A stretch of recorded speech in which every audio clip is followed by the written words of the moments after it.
Tony's Pizza Event Center. Kevin Haney, Tyler Henry, along with Brian Berner on the field. Big Sam Pretty producing and engineering as we get ready for game number 3 of this CIF football season for the Salina Liberty. Just their second home game after being on the road last Friday night against the Omaha Beef.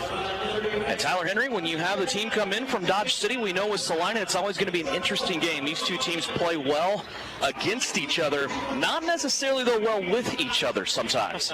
Yeah, and it seems like throughout the years, I mean, this is one of those games that's gotten a little bit heated, but, you know, regardless, you can almost always look at the schedule, and in previous years, you've seen the Salina team take on Dodge City. It's always one of their better performances. We'll see if they come out and have a repeat of that, but it seems like there's a little bit of extra fire every time these two teams play each other. The Salina Liberty has already had the coin toss. They will start out and they will kick to start this game. So we revert to our kicking expert, Brian Berner, on the field. Brian, a new kicker after Drew O'Brien had an excellent night in Omaha on Friday night. They got him Special Teams Player of the Week. We have a new kicker here to learn today because Drew O'Brien had a couple of dates that the Liberty knew he was going to be out. So a new guy kicking off today, and also extra points and field goals. Yeah, we brought in Pete Smith. And Pete is a guy that went to the University of Sydney. He's from Sydney, Australia originally.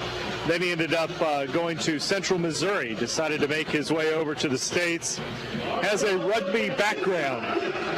But in talking to him earlier today, he said he's excited and he's ready to go, and he's got it teed up, and we're about ready to get underway. Peter Smith, bright green shoes, ready to put this one away. They'll be kicking from left to right as we view it here at the Tony's Pizza Event Center, and we are underway. Back deep, the Dodge City Law will bring this out of the end zone, cutting to the left now, across the 10 to the 15, and then maybe to the best 16-yard line for the Law will be the return man, Trey Dudley. Coming out, defense will be one of the focuses for the Liberty. Tyler, we expected this Liberty defense to do well and also play keeping points off the board. That didn't happen last week. No, and they've gotten themselves into a situation now where they're actually at the bottom of the league in points allowed per game. Really, the only issue they have is right up front. They've got a great linebacking core and good DBs, but they have allowed more rushing yards to teams than most of the teams in the league. So if they can just really start pushing back up front and win that battle in the trenches, they're going to have a lot of success tonight. Here come the Dodge City Law. Their offense is led by quarterback Rudy Johnson. Johnson, a newcomer to the Dodge City Law this year. He takes it out of the shotgun. Two right receivers to the right. He's going to fire it that way. Brock Long is there to make the tackle. It's a reverse body slam tackle on the intended receiver, Daniel McKinney, who makes the catch at the 23. That will be 7 yards on first down for the Law and bring up second down and 3. So the Law coming out in their bright yellow jerseys, gray pants, and yellow helmet. Forward to get the play is Rudy Johnson again. Johnson will have DJ Abner to his right-hand side. In the shotgun once again, this time 2 wide receivers on the left-hand side. They're going to give it to Abner. He's going to look for the corner, very close to the first down sticks before he was taken out of bounds by Deshaun Dinwiddie and also Brock Long on that play. Ben Kimbrough also in the mix there for the Liberty, Brian, and that play went to the wall, close to a first down, but not quite for the Dodge City Law. 3rd and short coming up. Yeah, just a little bit short. And as you talked about earlier, you're going to see a good mixture pass rush from Sean Ponder and this Dodge City offense. 3rd down and short, less than a half a yard. Here's the Law, quarterback sneak. They have the first down. Now inside the 20 to the 10 to the 15, and then brought down there by Isaiah Barfield, who came up out of his defensive back spot. The Law will keep this drive going here as they are at the 15-yard line now, first down and 10. And they got Salina napping a little bit over the middle that time, opened up a huge hole, and that allowed Rudy Johnson just kind of slip through the middle for a big gain. So the Law with a new set of downs will come back out here. First down and 10 at the Liberty 15-yard line. Rudy Johnson again. 2 receivers in motion. This time he goes empty backfield. There will be a flag fly on this play, and it will be procedure against the Law here with the first flag of the football game. It looked like Rashad Pargo, the wide receiver, definitely was 2 or 3 steps across the line prior to that snap. So that will take the Law back 5 yards to the 20. Still first down. So now 1st and 15 in front of our friends from Dodge City. This is going to be kind of a home and away match for the Salina Liberty. They play here tonight against the Law. The next week we're on the road at Dodge City. So these two teams will get very familiar with each other here in these next 2 weeks, including tonight. Here's Johnson back to pass. Let's one rip over the middle. Has a wide receiver that's open in Daniel McKinney. And the Florida Atlantic wide receiver will make the catch inside the 10. He will get to the 8. And that will bring up 2nd down and 4 as Dodge City gets their penalty yardage back. McKinney's one of those guys that on this Dodge City Law team has always kind of been one of the names that's talked about. He almost always just a good route runner, solid speed, and that time catches a bullet pass delivered by Rudy Johnson. Those are the football sitting at the 8 as Dodge City breaks the huddle. First drive, opening possession of the football game. 12 minutes left to play. This time, Johnson will be under center. 2 backs in the backfield, one of them a big lineman. They'll try to sweep it to the left-hand side, but Isaiah Barfield, Deshaun Dinwiddie, and Brock Long all saying, I don't think so. And they're going to drive Dodge City back just a little bit on that play, and that will bring up 3rd down and 4. Nice play by that Liberty defense. Few words exchanged as Abner got out of that tackle, kind of in the direction of Isaiah Barfield and everybody else who was around. Last time it was 3rd down on this drive. It was a quarterback sneak as they spread everybody out. Let's see what Dodge City has in their hip pocket here for a 3rd down and 4. Actually about a 3. Knows with the football sitting on the 8, they need to get inside the 5 for a 1st down. A stacked backfield, an extra lineman, and 2 running backs. Just 1 wide receiver on this play. Now the 2 backs will go in motion. It's a pitch out to the naked side and a meeting at the sticks. Dodge City will win as Brock Long, one of the first ones there, but Dodge City already had the 1st down. Now setting 1st and goal inside the 5. That time Brock had to come up a little bit too quickly and ended up not able to really put the stops on that time, and that allowed Dodge City to pick up a 1st down. If he had collected a little bit more speed, might have been able to stop him, but either way, Salina's got to hold tight here. Okay, guys, check that backfield. Was that Derek Reset in on that tackle? I think you're right. It was.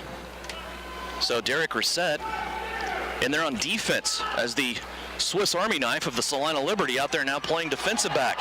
Here's a give over to the left-hand side. This is going to be a dive by the Law. They lost the football. And now the officials coming in late saying touchdown. Brian, you got to look down the wall. Were you able to see how that play developed? Well, it looked like the ball did pop loose. Dodge City was right there to get it.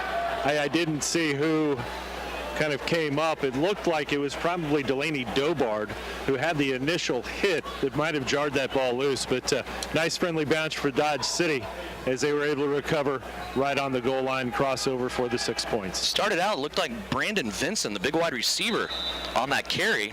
Lost the football, but then it was picked up for a touchdown for the Loss. So now the extra point pinning from Jared Wood. The kick is up, and it is right down the middle. Now we have a little extracurricular activity as Jake Latimer is taken into the backfield about 20 yards behind the line of scrimmage and pushed to the ground by one of the Dodge City linemen. It's Kameli Matthews. And I mean, there's just no need for that at that point. Latimer's so far behind, the kick's already good. Just jog it back to your bench. This is probably going to be unsportsmanlike conduct.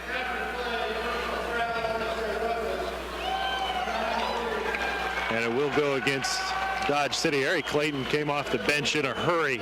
It was kind of waiting until the white hat gave the final verdict. So that'll be an extra 15 yards that will be tacked on to the return.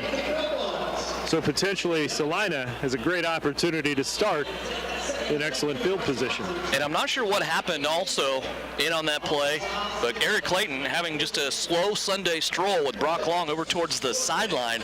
So I don't know if things happened in there around Brock or Jake Latimer just happened to be a victim of a runaway train on that play or what happened, Tyler. But early points here for the Law. They will take a lead.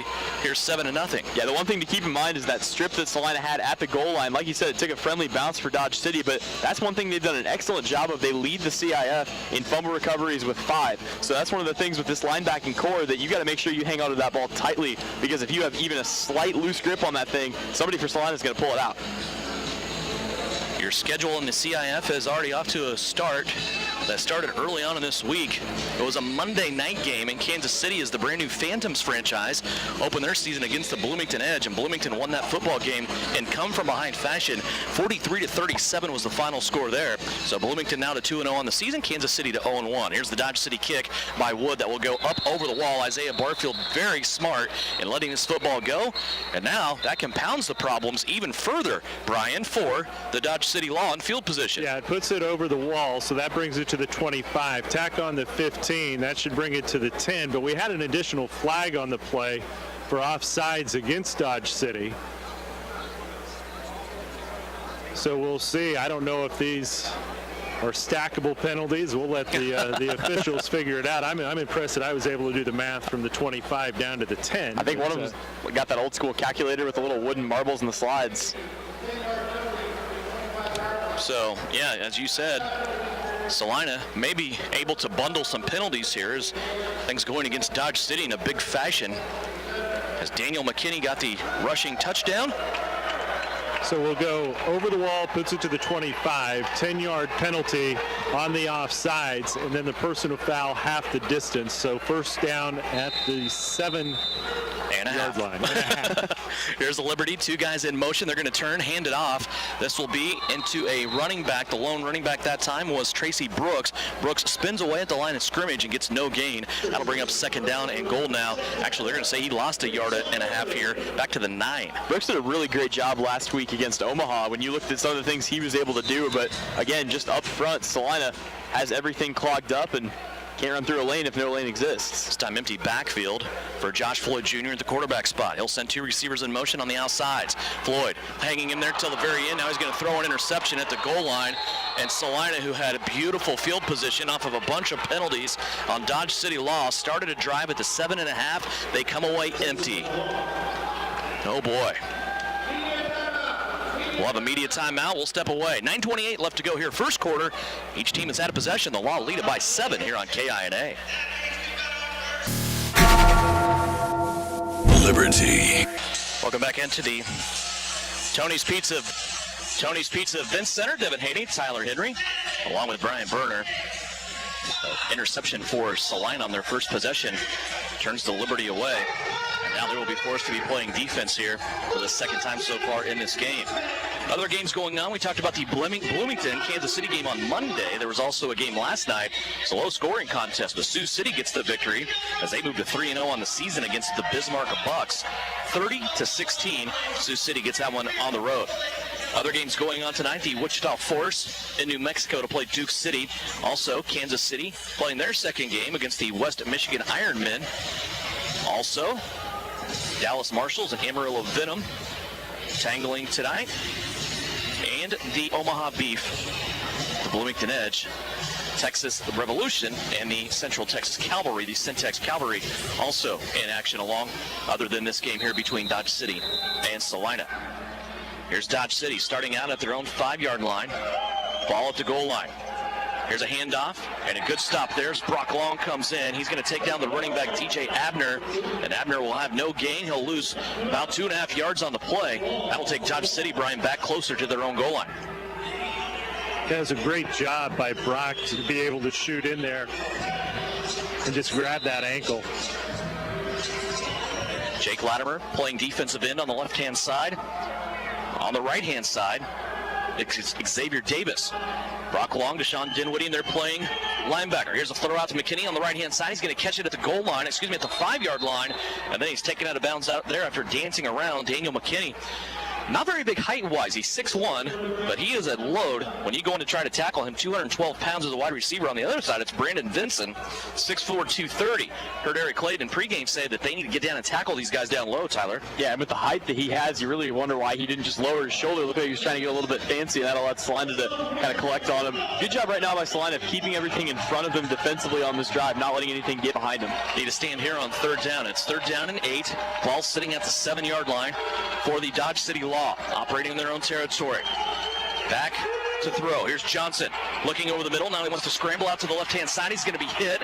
Now from behind, he's going to have a ball come out a little bit funny. Probably still should have been completed, but the receiver dropped it under the pressure of Deshaun Dinwiddie coming over the middle to hit him, and that ball incomplete as Rudy Johnson was running for his life back there. He had torpedoes flying all around him.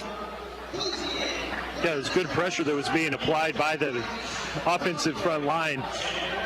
Number 72 for Dodge City was really able to come over. That's Lawrence Smith to get a big block on Xavier Davis that really gave the quarterback Johnson that extra second time to look downfield. So now we're going to have a former St. John's military mule skinner, Jared Wood, come into the game.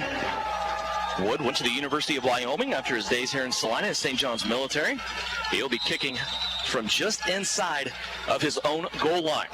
This will be a 58-yard attempt here. Here's the placement. It's a good snap. It's a good hold. Wood will put this kick angling to the right-hand side, and that will land in a party pit as Isaiah Barfield watches it go over the wall to his left-hand side. So, Salina Liberty, after making a big mistake, throwing an interception on second down. Liberty. March that ball down the field. Talked about stops and That kick turnovers. was exactly what Wood wanted to do. Try to get that ball out over the boards, get it at the 25-yard line. That way, no potential return for Barfield. 7:17 left to go. First quarter. Salina Liberty have the football back. Here's Josh Floyd. Back to pass.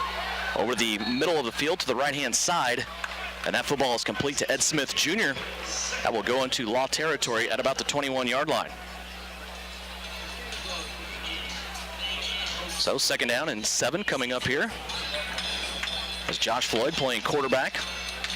Has a couple of new targets out there with him. Joe Casanavoy joining the roster this week, a Liberty player last year. I don't think we've seen Joe on the field yet. He also has a new receiver in Stacy Howard making his debut for the Liberty. So here's Josh Floyd back to pass. Throws it over the middle of the field. Here's Howard right at the 15. He's going to have a Liberty first down. Carry the pile all the way to the down. And that will be a first down for the Salina Liberty. 7-0. Dodge City Law Liberty to here on a drive. And it's good to see the strength from Howard on that play, able to just kind of collect himself and drive through several Law players. It seemed like he had defenders hanging all over him on that play. So at the 10-yard line, the Liberty will have the football. It's first down. Josh Floyd has a running back to his right-hand hip. It's Tracy Brooks. Now we'll move Brooks over to the left-hand side. Two receivers, one on each side in motion. Here's Floyd. Statue of Liberty wants to pose as a passer. Now he hands it off into the gut of Brooks, who will go ahead to the 8-yard line. Gain of 2 will bring up second down and goal. Salina really has to do something to get this running game established. This will be 9 quarters in a row now where they really haven't been able to break anything or get anything established with that offensive line.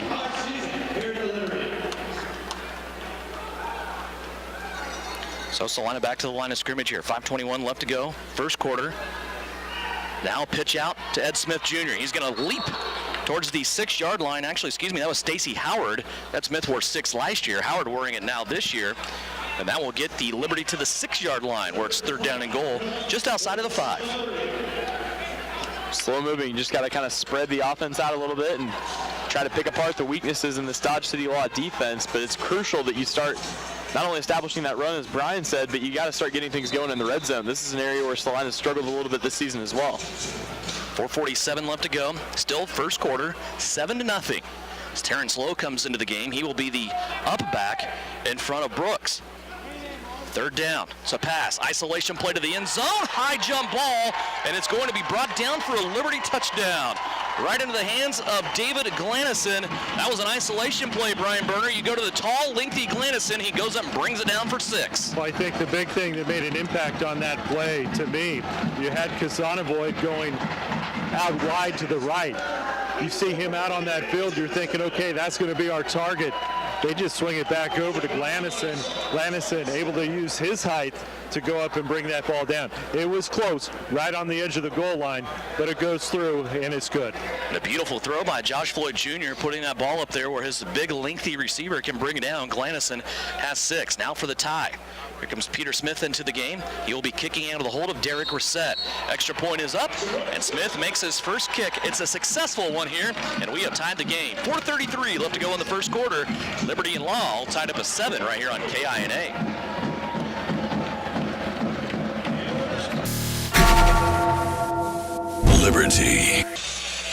Liberty come down the field. They get 7 on the board. 7-7 is our score. 4:33 left to go here first quarter. Peter Smith ready to kick it away. His first kick here in Salina. You heard Eric Clayton in pregame. If you didn't, Smith paid for his own way to get here from Chicago to kick for the Liberty in this game. So far making the most of it, a 1-of-1 from the extra points. Now a nice kick that will go right to the back wall. Back there to field it is the Dodge City Law, DJ Abner, running back. And Abner's going to bring it out to the 11. That was a beautiful kick, Brian, that Abner really didn't have a choice on that one. Yeah, that was an excellent job. Pete got that thing right as far back as he could to the wall. I don't know if it's whether you're actually trying to do that or it's just kind of the luck of the draw, but you know, potentially Abner, he could have let that go, and I think it might have just hit the top of the wall and over.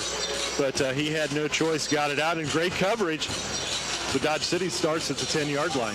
See if the defense can capitalize on that momentum they had, getting a stop on the last play and then having the offense cash it in for a touchdown. 4:21 left to go. Dodge City in the huddle here, starting their third possession of the night.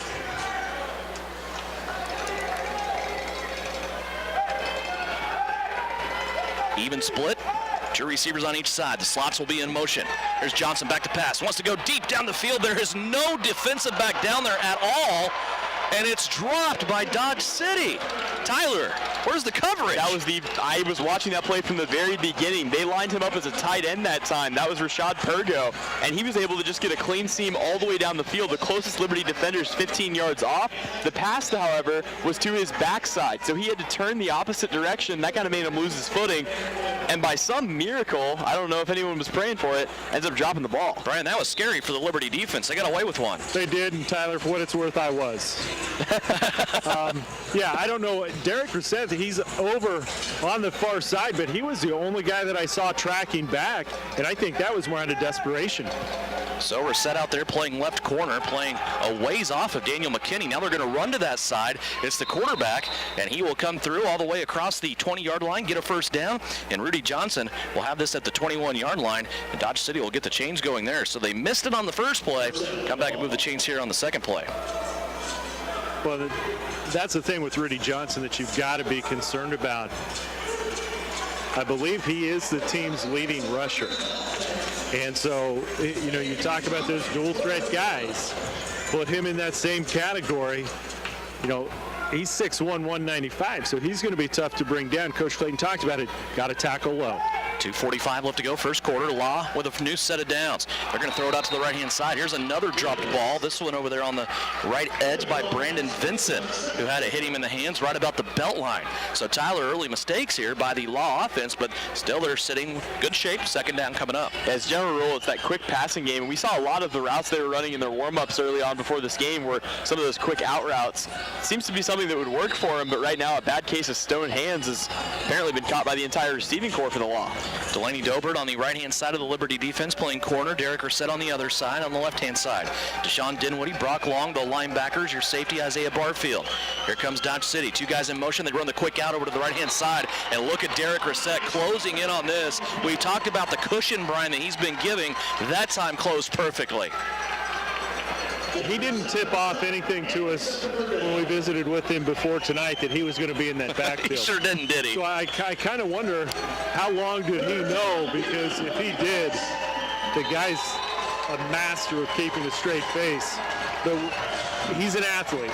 He can play anywhere, and I think the thing with Derek is he just wants to play. Absolutely.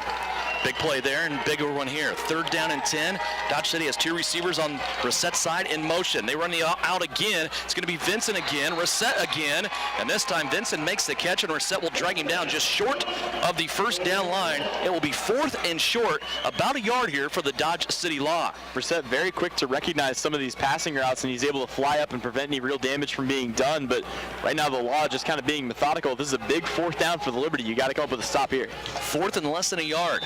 And by the way, if you want to hear more from Derek Resette, keep it here at halftime. He is our Precision Player feature, brought to you by Precision Electric. Derek Resette joining us at halftime.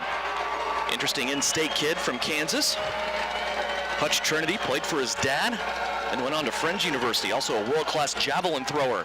Here's a run to the left-hand side, a hesitation, now a counter on that step, and DJ Abner is going to have some magical footwork here as he used his blocker, set him up to the left-hand side on a sweep, and then came back through the line of scrimmage, Brian, to go all the way to the end zone. My mind was going, okay, we're going to see Rudy Johnson, quarterback keeper, 4th and short. I was fooled, I think, as was the defense. Abner was able to go, started to the left, cut back, had a clean shot to the end zone. So the Law go up here 13-7, 37 seconds left in the first quarter. Jared Wood on for the extra point.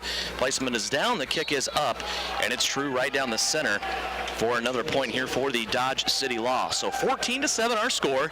Law go up by another touchdown here. And Tyler, Liberty offense coming out.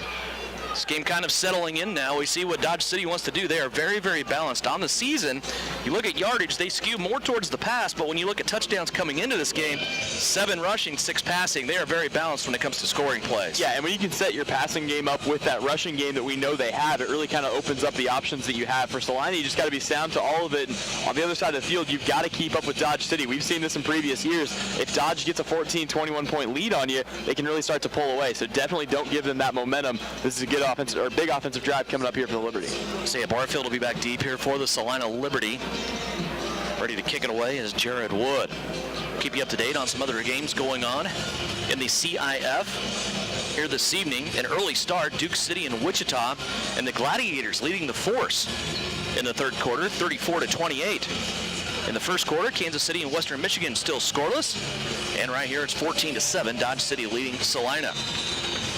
Dodge City coming in 2-0 on the season. Salina coming in at 0-2. Jared Wood has his hand in the air. He's going to kick this one away. A high arcing kick. That's going to be taken by Barfield at the 2-yard line. Now out to the 5 to the 10. Has a big crease. This is well blocked. Isaiah Barfield may go to the house, and he gets shoestring tackled at the 13-yard line. Boy, great effort there from Dodge City's Gary Henderson. He reached out and grabbed just enough of Isaiah Barfield's right cleat to trip up the former Jayhawk. And I get that they're all athletes, but he's listed as a D lineman. I mean, that's not even a defensive end that one of the speedsters that caught up with them. Great effort that time by Henderson. Keep in mind, that was one of the things that when the three of us were kind of visiting with one of the Dodge City coaches during warmups, they have some of the biggest linemen, but the thing is, they all can move. Yes. And so really no surprise. I think the only one that was surprised was Isaiah Barfield. Barfield all the way to the 12-yard line. That's where Josh Floyd Jr. will start out this first play of this possession. It's a sweep to the left-hand side to Brooks. And Tracy Brooks is going to take this football to about the 9-yard line. It'll be a gain of 3 and a timeout taken here. Actually, we're going to be at the end of the first quarter. So Dodge City leads it 14-7, but Salina threatening inside of the 10 when we come back here on KINA. Liberty. 14-7 our score, with Liberty trailing the Dodge City Law. But Salina threatening here inside of the 10 at the 8-yard line. Devin Haney along with Tyler Henry. Brian Berner's on the field. Big Sam producing and engineering. Game number 3 of this Liberty season. Second down and about 7 from the 8-yard line. Here's Floyd. Little screen pass out to the right-hand side, trying to get in the hands of Glanison.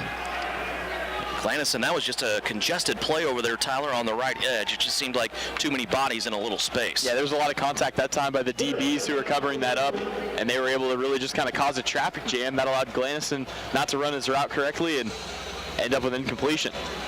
So that'll bring up third down now for Josh Floyd and this Liberty offense. Last time they were in this situation, they threw a jump ball up to Glannison, who he brought down. That's been Salina's only score so far in this game.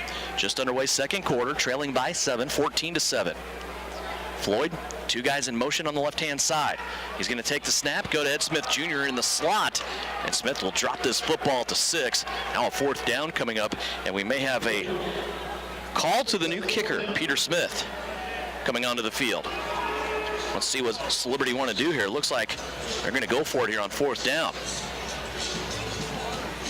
Josh Floyd still out there along with the Liberty offense. Not a lot of Joe Casanavoid yet in this game, Brian. No, there really hasn't.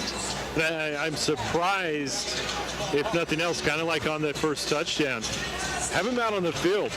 His being out there is just, even as a decoy, it's a potential threat. Here's a big fourth down for the Liberty. It's 4th down and 7. They need to get inside the 3 to move the chains. Two guys in motion, both right-hand side. Floyd dropped the pass. Now he's going to squirt out, get the ball into the end zone, and it's dropped by Ed Smith in the end zone. Brian, you got to look down the wall at that one. What'd you see? Well, as Floyd was kind of rolling out to the left, he was able to get the ball off, but it was low, and that was going to be tough for Ed Smith to grab onto. Ed went down, gave it an effort, but to no avail. So the Liberty come up empty inside of the 10-yard line for the second time in this game. Had an interception on their first drive with great field possession. Turnover on downs here. Dodge City will get the football back at their own 8-yard line, leading 14-7. And we saw this last week a little bit too. Sometimes Josh Floyd just needs to take a little bit of the zip off of that ball. There wasn't a defender that was going to be able to come in and make an interception on that play. And I get that you got to fire it in there, but if he takes a little bit off of it, you give Smith a better chance to catch it. Might end up tying the game instead of going back on defense. So here comes Dodge City back out onto the field with their offensive unit. 14-7 is their lead. 13-19 left to go here in the second period. Pitch out to the right-hand side. This is to Abner. Abner cuts it back in to the left, carrying the pile across the 10. He's going to end up all the way out to the 13-yard line. It's a nice carry there by DJ Abner, the running back for Dodge City tonight. Gets a gain of 5, maybe 5.5 on first down. And that's really the difference to me in these two teams right now, is the ability that Dodge has. You run that ball, you get those 4 or 5 yards on first down, and that makes everything else so much easier and manageable. So Dodge City now with a 2nd down and 5. They're going to fake the pitch out this time. Here comes Xavier Davis. Got a hand on the quarterback, but now Johnson gets away. All the way up to the 20. Big collision with Deshaun Dinwiddie at the 25-yard line. Here the crowd kind of grunt over that one. And Johnson made it all the way out across the midfield stripe into Liberty territory at the 23. And again, that's where having a guy like Rudy Johnson on your team really opens you up, because that time he scrambles, he knows he has a seam in front of him, and even if you don't have anybody open as far as receiving is concerned, you got a 15-yard gain right there. So into Liberty territory come the Law once again. 12:09 left to go, second quarter. 14-7, Dodge City leading it here.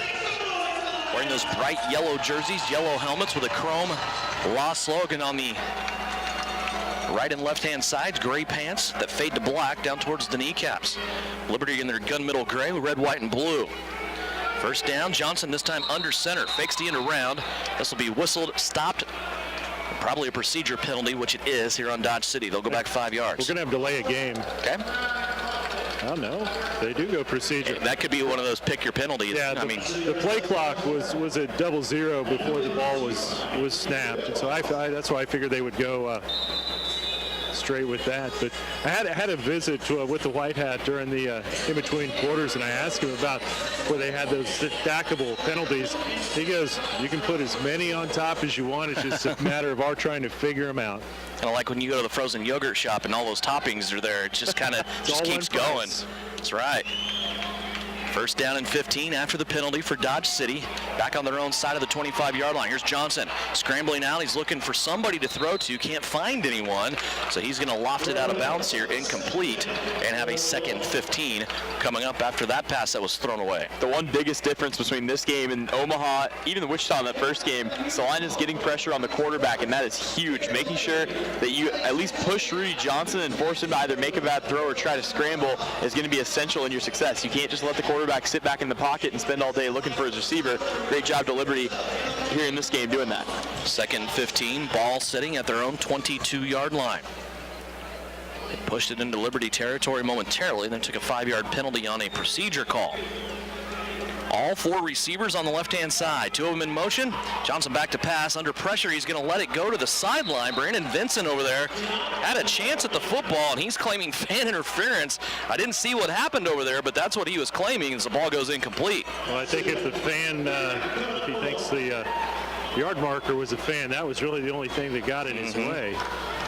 Well, if that little circle on the yard marker was a target, I'll tell you what, Rudy Johnson hit it right there, but unfortunately the hands of the receiver weren't able to grab the football for them, and that's going to set up 3rd and 15 now for Dodge City. Well, congratulations to the fans over in the VIP section. They're 2 for 2 on these last 2 plays of souvenir balls.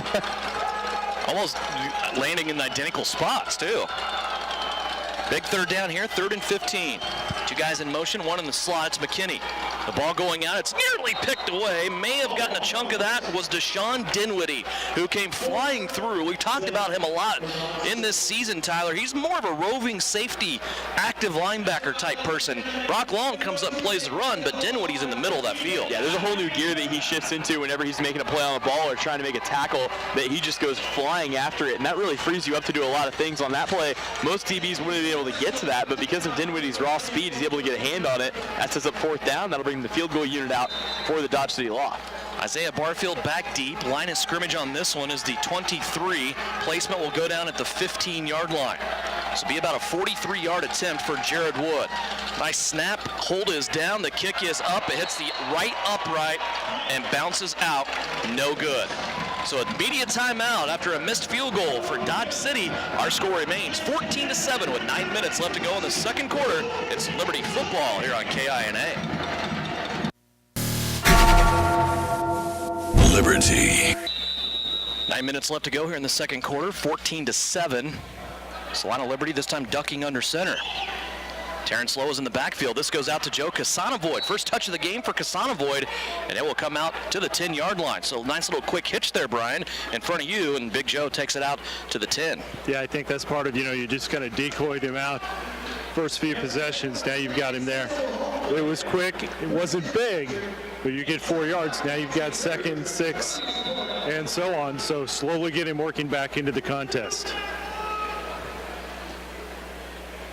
So 2nd down and 6 coming up here for the Salina Liberty. Trailing by 7, 8:19 left to go.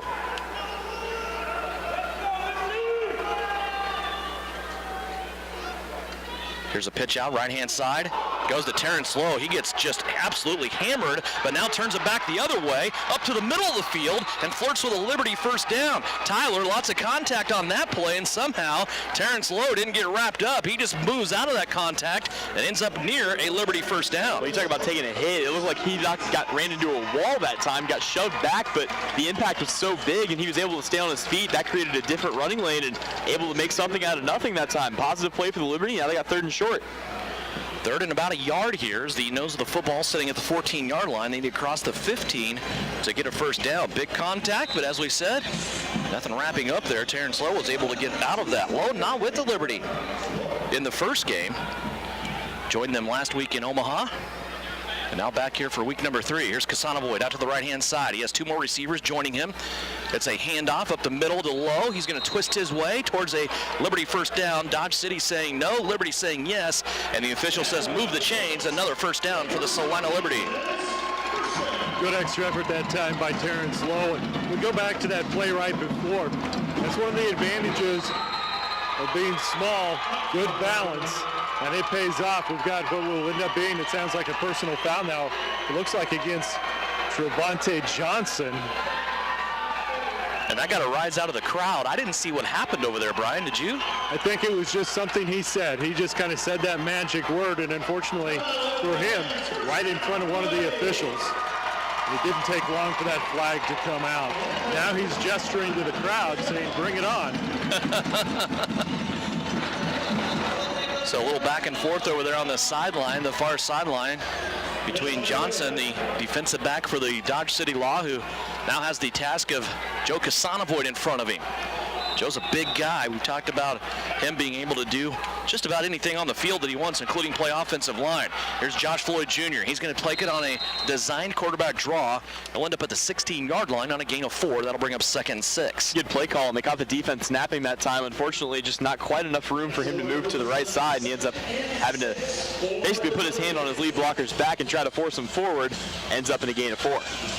Joe Casanovoid, we talked about his size, 6'6", 260 pounds, a former K-State Wildcat. Played a little tight end, played a little quarterback for the Wildcats. I think last year he did it all. Played quarterback, running back, wide receiver, offensive line even one game.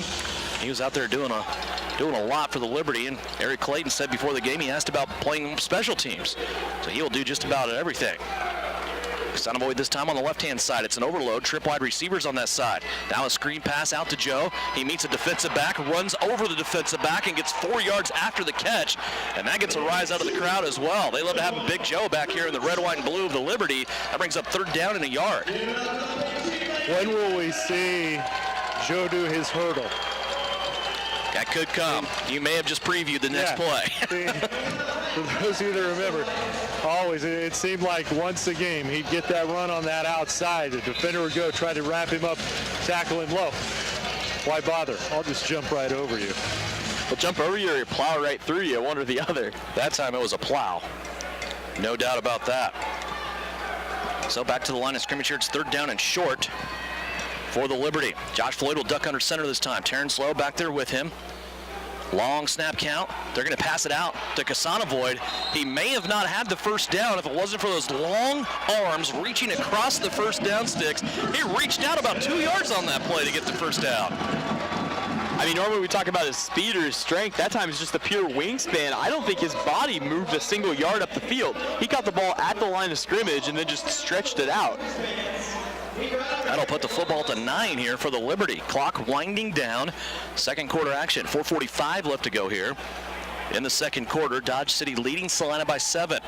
There's Floyd, 2 receivers in motion, drops back to pass on 1st down. Now he's working through the defense like a jigsaw puzzle. He's going to make it to the 8-yard line where he is tackled there. It'll be 2nd and goal from the 8. 2 times, Brian, down here inside of the 15-yard line for the Liberty. They've come away empty. They need some points here. Yeah, they do, and let's, we're still a ways away, but remember, Salina will have the ball to start the 2nd half, so at some point you're going to look at that 2-for-1 type opportunity. Absolutely. We talk about it every game. It's so big in this indoor football game. It's a lot like basketball strategy. 2nd down and goal here from the 8. 2 guys in motion, both in the slot. This will go to David Glanison, who was open, but that ball, again, Tyler, going back to what you said, just too hot, too hard, went right through Glanison's hands as he was open there inside the 5. Yeah, you can't throw a laser beam from 5 yards away. Nobody's going to be able to catch that football no matter how much stickum they've got on their gloves. So really just one of those things. He's got to take something off of that pass. On the previous play, it looked like he was kind of caught in between passing and running.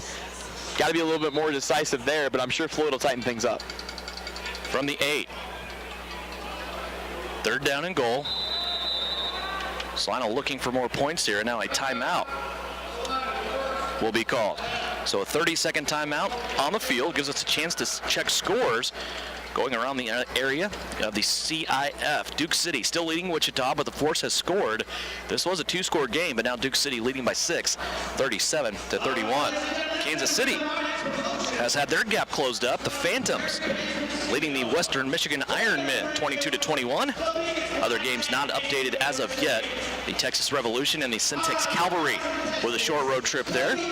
Also the Dallas Marshals and the Amarillo Venom tangling tonight. And the Omaha Beef and the Bloomington Edge doing battle as well. Here it's 14-7. Salina Liberty trailing by a touchdown. 3:29 left to go here at the Tony's Pizza Event Center in Salina. Brian Burnham, we talked a little bit at the onset of this game. These 2 teams will get real familiar with each other as we go through these next 2 weeks, including tonight. We'll turn around now next Saturday and go to Dodge City. Yeah, it wasn't one of those things that I think anybody was really excited about when the schedule came out. You know, we're excited to get a home and home because of the rivalry aspect, but to end up doing it in back-to-back weeks was not something that anybody really wanted. But when you talk to both coaching staffs, it's just a situation. You know what? You play who you have to play, and it just so happens we'll play the same team, but I guess on the flip side, it makes your scouting report for next week, it's almost like you get a week off. I don't know what happened during this brief timeout, but somehow Liberty was gifted about 100 points. Scoreboard read 106-14. Yeah. I don't think they're employing, there it is again. Whenever that scoreboard gets down under 7, it automatically reverts back to 106 for whatever reason. Trying to get it fixed now. 3:29 left to go here in this second quarter. Again, stay tuned to the halftime. Derek Reset, our player profile, brought to you by Precision Electric in Salina. Dodge City currently at 2-0, leading the Southern Division. As most of our games, even though Salina is in the north, most of our games come against Southern Division opponents. We went through the schedule, counted up. We only play 4 opponents in the North Division. Doesn't make a lot of sense. What can you do? Just play, like Eric Clayton said, just play whoever shows up every week. Somebody will be there. Hopefully. We've seen years where that hasn't been true. That is true. This is true. Here's the Liberty now out of the timeout. 3 receivers on the right-hand side. A fade pass to the end zone. This one up over the head of intended receiver that time, going for the taller Stacey Howard. He's 6'3". That ball, though, was poorly thrown up over the head of both the defender and Stacey Howard. And now the kicker coming on, Peter Smith, for the Salina Liberty. That was one of those plays that looked like it just needed a little bit more time to develop, and maybe another 15 yards back there. Just kind of got that wall, and there wasn't a whole lot of more space for them to go to. Well, I think now's the time we should give an official on the video side of things. Shout out to Pete's parents who are watching down in Sydney, Australia. Smith will kick out of the hold of Derek Reset at the 15-yard line. This is a 23-yard attempt. Snap is good. Placement's down. Smith's kick is up, and it is no good. Brian, what'd you see there? Well, he just kind of pulled it in. It was one of those situations that was Peter's biggest concern going in tonight, was the short amount of time, because he's just 1/3 of the equation. The snap and the hold, you've got to have consistency and familiarity in that aspect of the game. You're looking also at 10 feet across for that target. Didn't miss by much. He's still done some positive things tonight. Absolutely, has an extra point. Also very good on his kickoff so far. Nice thing about a missed kick, if you do happen to miss one, the field position does not swing. The defense will have the ball as their offense comes out onto the field at the 5-yard line. So Dodge City starting out here from their own 5. And some time on the clock here to deal with. 2:27 left to go. Dodge City still with 3 timeouts. Here's a snap back to a backup quarterback that's caught him by surprise. Now going down the middle of the field, it's going to be caught and complete, as into the game for the Dodge City Law is Andrew Jackson, a 6'2", 225-pound quarterback, and he found over the middle of the field that time Marquise Deadweiler. Big play there for the Law. I'm not sure why they switched quarterbacks, but it ends up working out for him. Is, like you said, on the run, throws the pass. It wasn't a perfect spiral, but got the job done, and that's a big pickup for Dodge City. Salina has to hold here. You definitely do not want Dodge City to go up any more than 7 going into the half. 1:49 left to go. Clock still rolling. Dodge City all 3 timeouts. Here's the give to Abner, the running back. He's going to come to the 15. That's a gain of 4, and then brought down there, where it will be 2nd down and 6. Clock continues to roll down here. Jackson looks bigger than 225. I was thinking that. I wasn't going to say it. I'm glad you got it out of the way. I'm trying to remember the guy that used to be at Kentucky. I know where you're going with that. Yeah. I didn't want to say it. You're looking at the Jared Lorenzen reference. There you go. But I mean, the guy can move, and he's got a good arm. So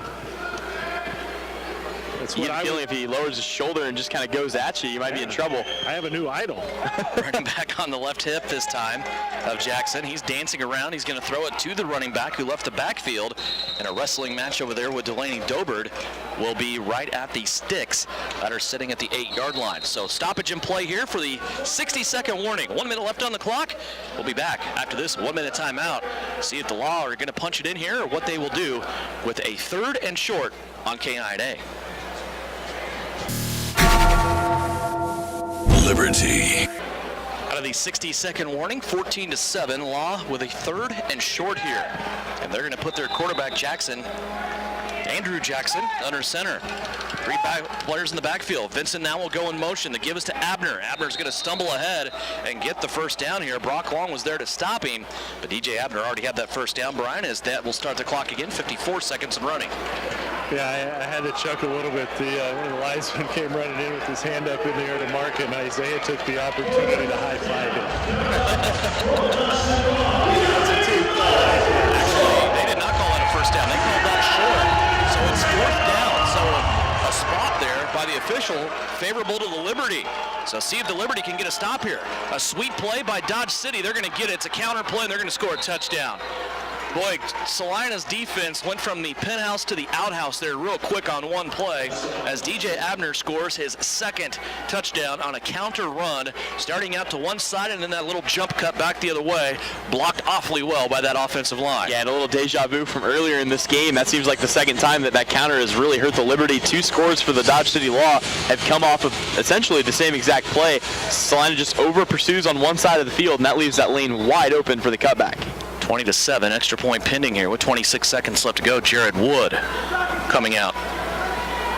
Here's the snap, but now the play is whistled dead. Wood went ahead and got the kick up and in, but a procedure penalty coming up here against the Dodge City Law that will back them up. So a 5-yard penalty, and they will retry the kick. Fortunately for Salina, when you look at the boat that they're in, they're going to have an opportunity to return a kickoff, assuming it doesn't go over the wall. So if he goes to Isaiah Barfield, he doesn't need very much time left on that clock to make something magical happen. Brian Byrne got a souvenir football. Did you see that? I'm going to hide it. Back behind the 7-yard line now. 5 yards the other way for Dodge City. And the kick is up. And it looks like no good wide right here for the Dodge City Law. So that 5 yards had something to do with that kick missing. And now the Law will have a 13-point lead with 26 seconds left to go. Liberty here coming up. They will receive the kick. They also have 2 timeouts in their pocket with just under a half a minute left to go. Well, I say it's a game of inches. Anytime you have anything change, it just shifts your entire mentality, and a missed kick. We talk about how big extra points are in this indoor football game. Can really lead to the difference between a win and a loss. Again at halftime, Derek Reset will join us. Had a chance to sit down with him earlier for our Precision Player Profile, brought to you by Precision Electric. Nice conversation with the former Celtic from Hutch Trinity. Went to Fringe University. Call him the Swiss Army knife for the Salina Liberty team. He'll do just about anything. You see him playing defense here tonight. Also a world-class javelin thrower. Played high school football for his father. It's a great story. He'll tell it to you at halftime. Brought to you by Precision Electric. 26 seconds left to go here in the second quarter. 20-7, the Dodge City Law. Isaiah Barfield back deep. Has Brooks in front of him along with Brock Long. Terrence Lowe standing at midfield at the 25. We'll see what Jared Wood wants to do with this, as he will try to maybe keep it out of the hands of the most dangerous return man in the CIF. Isaiah got his hands on one earlier. Thought we were going to house it, but ended up getting drugged down right at the last minute. Here's a good bounce to Isaiah. 6 yards deep in the end zone. Now he comes out to the 5, and he's going to be train wrecked there. Dodge City covering this kick very, very well, and they're going to stop Isaiah at the 5-yard line. That'll leave 21 seconds left to go. 2 timeouts for the Liberty offense.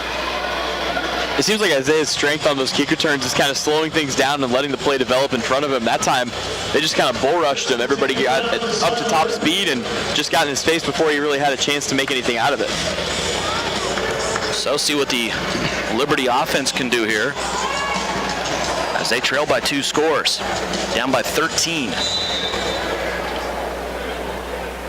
Inside of the 15, 3 different occasions with no points to show for it. Here's Josh Floyd, empty backfield, back to pass. Now he's going to take it out and run to the 10, hit hard at the 14, and drop there between the 13 and 14-yard line. And the Liberty's going to call a timeout here with 14 seconds left to go. Wasn't a designed run, but Josh Floyd saw an opening in front of him, and he took off. Well, that's the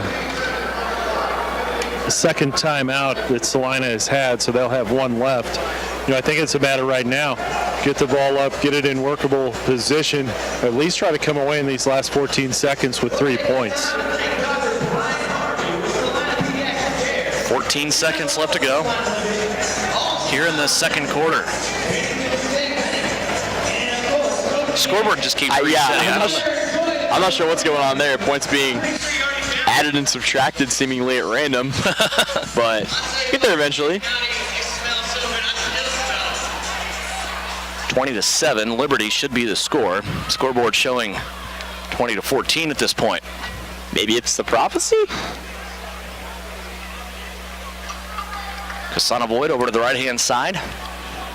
Brooks to the left-hand side. Two receivers in motion.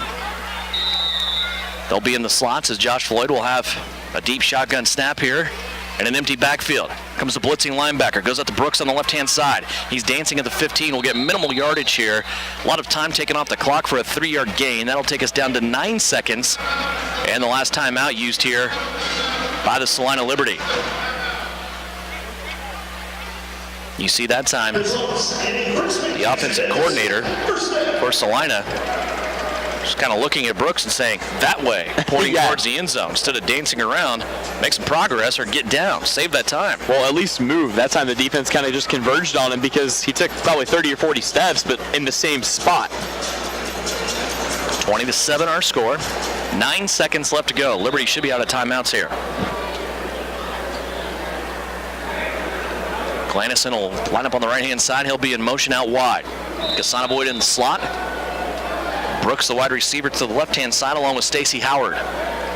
Howard and Glanison in motion. Here's Floyd looking over the middle of the field. Unleashes one. Wants to go deep to the end zone. It's up for grabs. And Glanison had a shot at it, but there were two defensive backs there for the Dodge City Law. And that will bring up now second down with just 2 seconds left to go.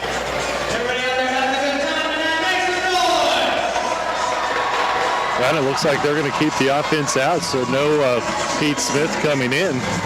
Kind of thought they'd at least try to go for the long field goal. Down in distance, not the problem. It's time. Just 2 seconds left here. Second down for the Liberty, but that doesn't matter a whole lot right now. Keep in mind, the half cannot end on a defensive penalty. So if the Liberty would draw something like a pass interference or a defensive holding, they would have an untimed down. Right now, just 2 seconds left on the clock, out of timeouts from their own 17-yard line. Full complement of receivers again, this time 3 on the right-hand side. Dodge City's going to be offsides. This should be a free play. Josh Floyd rolling out. He's going to throw it all the way to the end zone. It's a jump ball that is intercepted off the bounce as Joe Kasanovoid comes in and tackles the defensive back in the end zone. But this will be offsides here coming up against the Dodge City Law. Yeah, Dodge City came way across the line that time before Salina even had a chance to snap that ball. So this should come back. The free play, not a bad throw by Floyd that time. If you got a chance, just lob it into the end zone, see what comes out of it. So we'll get the official call here, but this should be offsides against Dodge City. It was the left defensive end that jumped just a little too soon as we were looking right down the line of scrimmage. I was able to see that. So Salina will have another shot here. It'll be an untimed down, and they will do it from their own 22-yard line. So you get 5 yards, get another shot here at the end zone. And again, Glanison, you have him in that mix at 6'4". You have Joe Kasanovoid at 6'6". You also have Stacey Howard at 6'3". Those are the guys they were trying to group together that time to get a jump ball. And Dodge City now calls a timeout. Okay, give us a chance to update you on scores and the CIF right now. Game's going on currently. Duke City leading Wichita Forest. These two teams just going at it back and forth, trading punches now in the fourth quarter. 40-37, Duke City leading Wichita.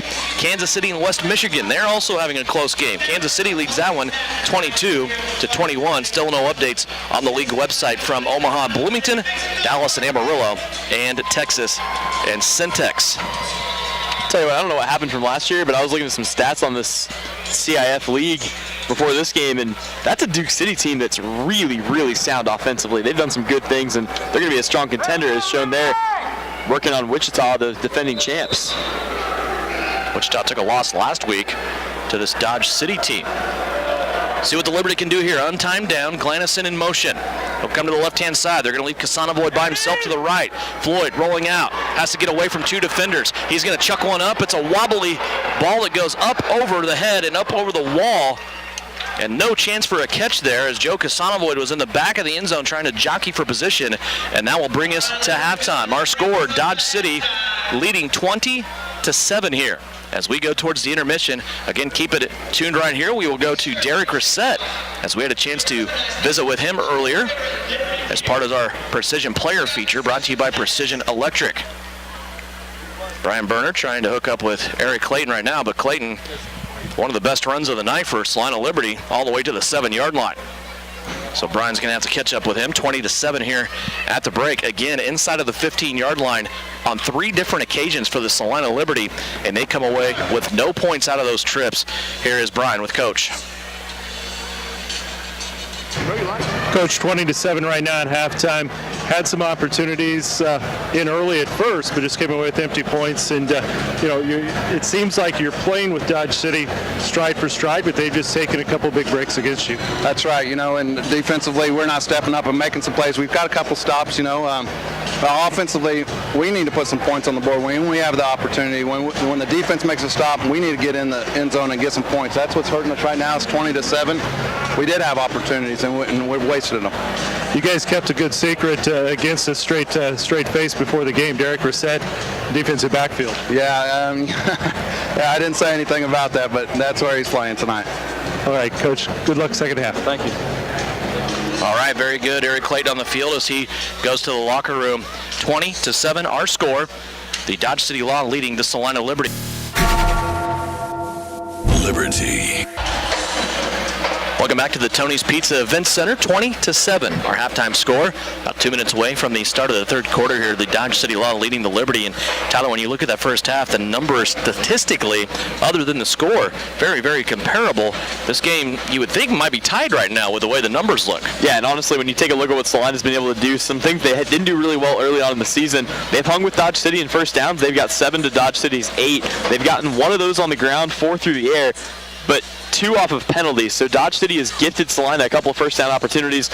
Total yards is similar. I mean, Salina's matching them step for step. It's just that red zone efficiency is not good right now for the Liberty.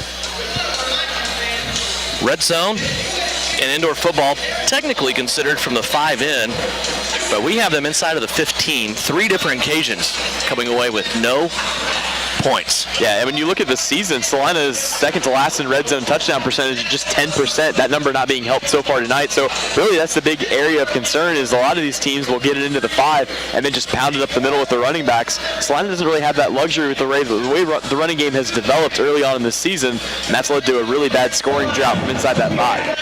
Other scores going on right now in the CIF, Wichita and Duke City. They're still going at it. Duke City leads it by 2, 40-38. Kansas City and West Michigan. That's a 1-point game at halftime. Kansas City Phantoms leading 22-21. Omaha Beef, they lead the Bloomington Edge. How about this one? The Edge off to a good start this year at 2-0. Omaha 1-1, but it's the Beef leading the Edge in Bloomington 27-9. Amarillo has jumped out on a 1-point lead over the Dallas Marshals 7-6. And the Texas Revolution right now all over the Syntex Cavalry 27-7. Those are your scores right now. Still a handful of undefeated teams. There's a lot of teams that have only played 1 game coming into tonight. That's Dallas, Amarillo, and also looks like Kansas City and Central Texas. So tonight is the Texas Revolution's first game of the year. They got people that have jumped out in front. Dodge City at 2-0, Sioux City at 3-0 after their victory last night. Brian Berner, your thoughts on the first half?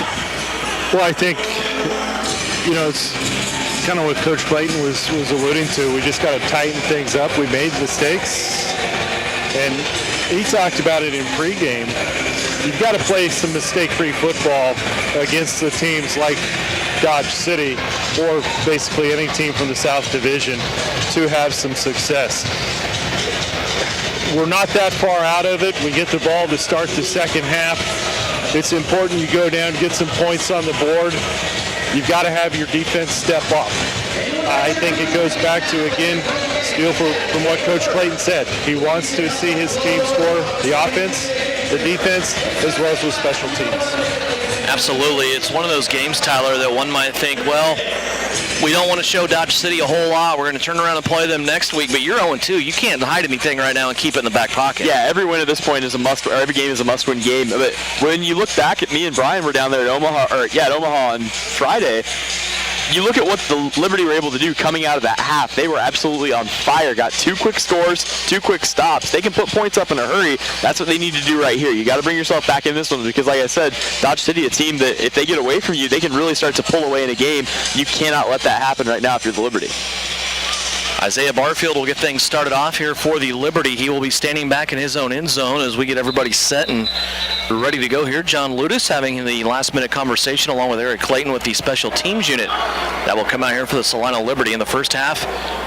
Isaiah Barfield just about housed one, but he had his shoestrings tackled at about the 10-yard line. That kept him from getting into the end zone, and then the Liberty squandered that nice return in the good field position. Did not end up scoring on that play. So, or on that drive, excuse me. So they'll start out here trailing by 13. Isaiah Barfield back deep, Brock Long in front of him along with Tracy Brooks. We're just about ready to go for third quarter action. Glad you could join us for Liberty football here on KINA, also SalinaPost.com, and on Eversport if you're taking in the video this evening as well. Jared Wood's kick up near the ceiling of the Tony's Pizza Event Center. Barfield takes it 5 yards deep. Now out to the 5, to the 10, shakes off a tackler at the 12, across the 15, across the 20, and the former Kansas Jayhawk comes all the way out to the 24-yard line.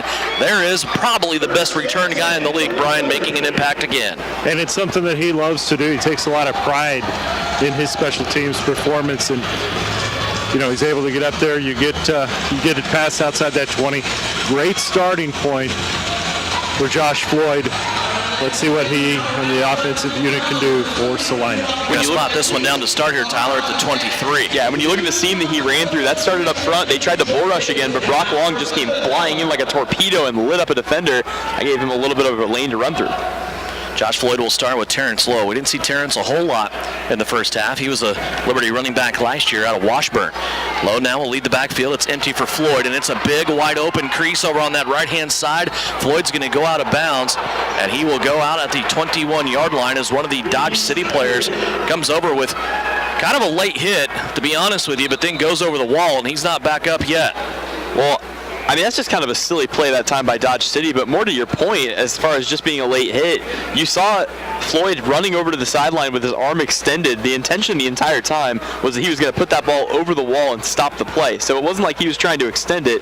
It's kind of just a silly mistake that time by Dodge City. It might cost him in the long run here, as we're not really sure what's going on the other side of that wall. Helmet's off, but he is up. Looks like it's going to be Trevante Johnson. And he will come over on top of the wall and get back onto the field. Again, he doesn't have his helmet with him, but he's skipping across the field there. And we talked about it. You're Derek Reset talking with Brian Bernard at halftime. These walls here in Salina, they're cushy, they're high.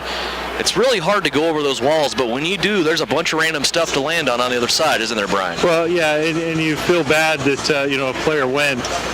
I guess the irony in this, Trevante was the guy that was kind of carrying on the conversation in the first half with those people in the crowd. You got to think when they saw him coming, they weren't going to catch him. That fall of trust just went out the window. Became a fall of truth. From the 21 now, Salina has a first down after the run by Floyd. Here he goes again, right in the middle of the field. He's inside the 20, inside the 15, down to the 8-yard line as Josh Floyd takes another one.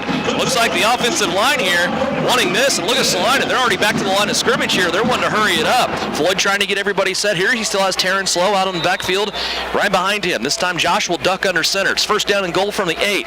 Josh Floyd back to Terrence Lowe. He'll take a right hand off to the 6-yard line, where it'll become second goal from the 6.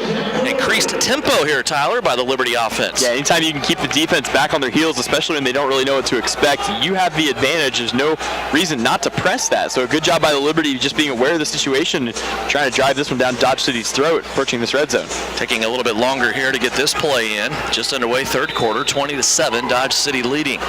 Ball sitting at the 6-yard line. Trevante back in there as Trevante Johnson joins the defense once again. Somebody threw him a mouthpiece from the Dodge City sideline. Want to make sure you have that in, of course. 3 wide receivers, 2 will come to the left-hand side here for the Liberty. They'll be in motion. It's Brooks along with Stacey Howard.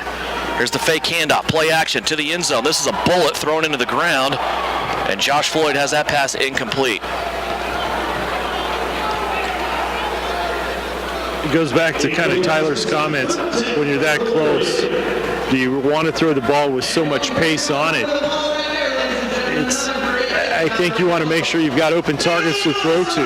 That time it looked as if there were two Dodge City Law defenders right surrounding where he was trying to thread the needle. And I mean, when that ball's got so much zip on it, if that thing gets clocked on the interstate outside of Salina, it's going to get pulled over for speeding. Kind of reminds me of Rick Vaughn in Major League. You can throw hard, but is it accurate?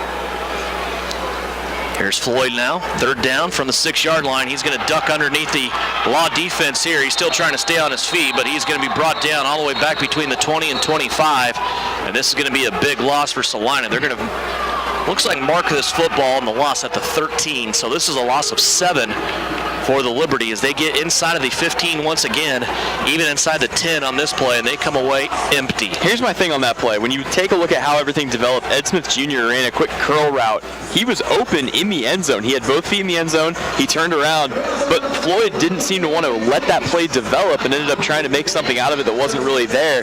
Maybe just some poor decision-making that time, but Salina had a chance at 6 again. This red zone is really becoming the Achilles heel of the Liberty. Peter Smith will kick this one now, try to get 3 points out of this drive, coming from the own 20-yard line. This will be a 28-yard attempt with the 8-yard end zones here in Salina. Derek Reset will place it down at the 20. Here's the snap, straight back to Reset. Good snap, good placement, and the kick by Smith is up and no good. So Brian again, another trip inside of that 15-yard line, and no points here for Salina. Yeah, he's had 2 military kicks, first wide left, then wide right. He's going both directions with him. You know, I think it's just, I don't know what it is. It's the situation he's come in. He definitely has the spring off the foot, so it's not the distance. It's just, I think, more of a custom of trying to be indoors. When you've been working, as Pete has in Chicago, and then suddenly, you know, even though you knew you were going to come down here, you haven't had the opportunity to practice and get it done. That's just kind of where we're at. Dodge City will start out their own 5-yard line after the missed field goal. This will be a good stand here by the Liberty defense as they're going to take DJ Abner all the way back inside of the 2, and I don't think Dodge City is going to get much out of this. They're going to lose some yardage on first down. That'll bring up second down. It's good to see out of the Salina Liberty. Good push up front by these defensive linemen. That's something that in the first couple games just was completely absent. So to see them get that push is reassuring. It's going to make Dodge City do some different things with the football, and that opens Salina up to do some things on defense as well. Lost a 2 on that play for the Law. Good stand there by the defense, led by Jake Latimer on that defensive line. He's playing on the left end. Darius Parrish, former KU player, 6'4", 330, a defensive tackle. Also Ben Kimbrough from McPherson College on the right end. Here is an offsides play. It's going to be whistled against the Liberty. It's a free play for Dodge City. They had a receiver again get behind that Liberty defense, and right now all the DBs for the Salina Liberty are looking at each other with their hands in the air, asking what the heck is going on. That should have been a touchdown, but Dodge City dropped the football again, and this will be a free play, though, for Dodge City as they get 5 yards.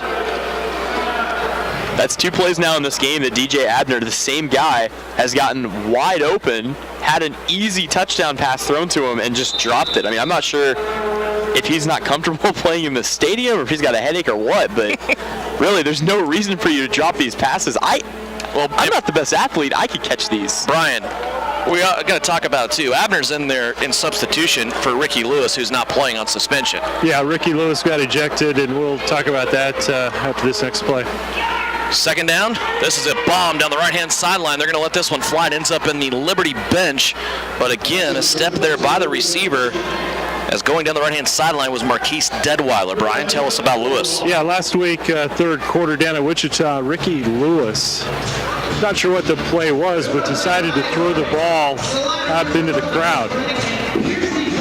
One of the things, visiting teams are not allowed to throw balls into the crowd. It does result in an unsportsmanlike penalty.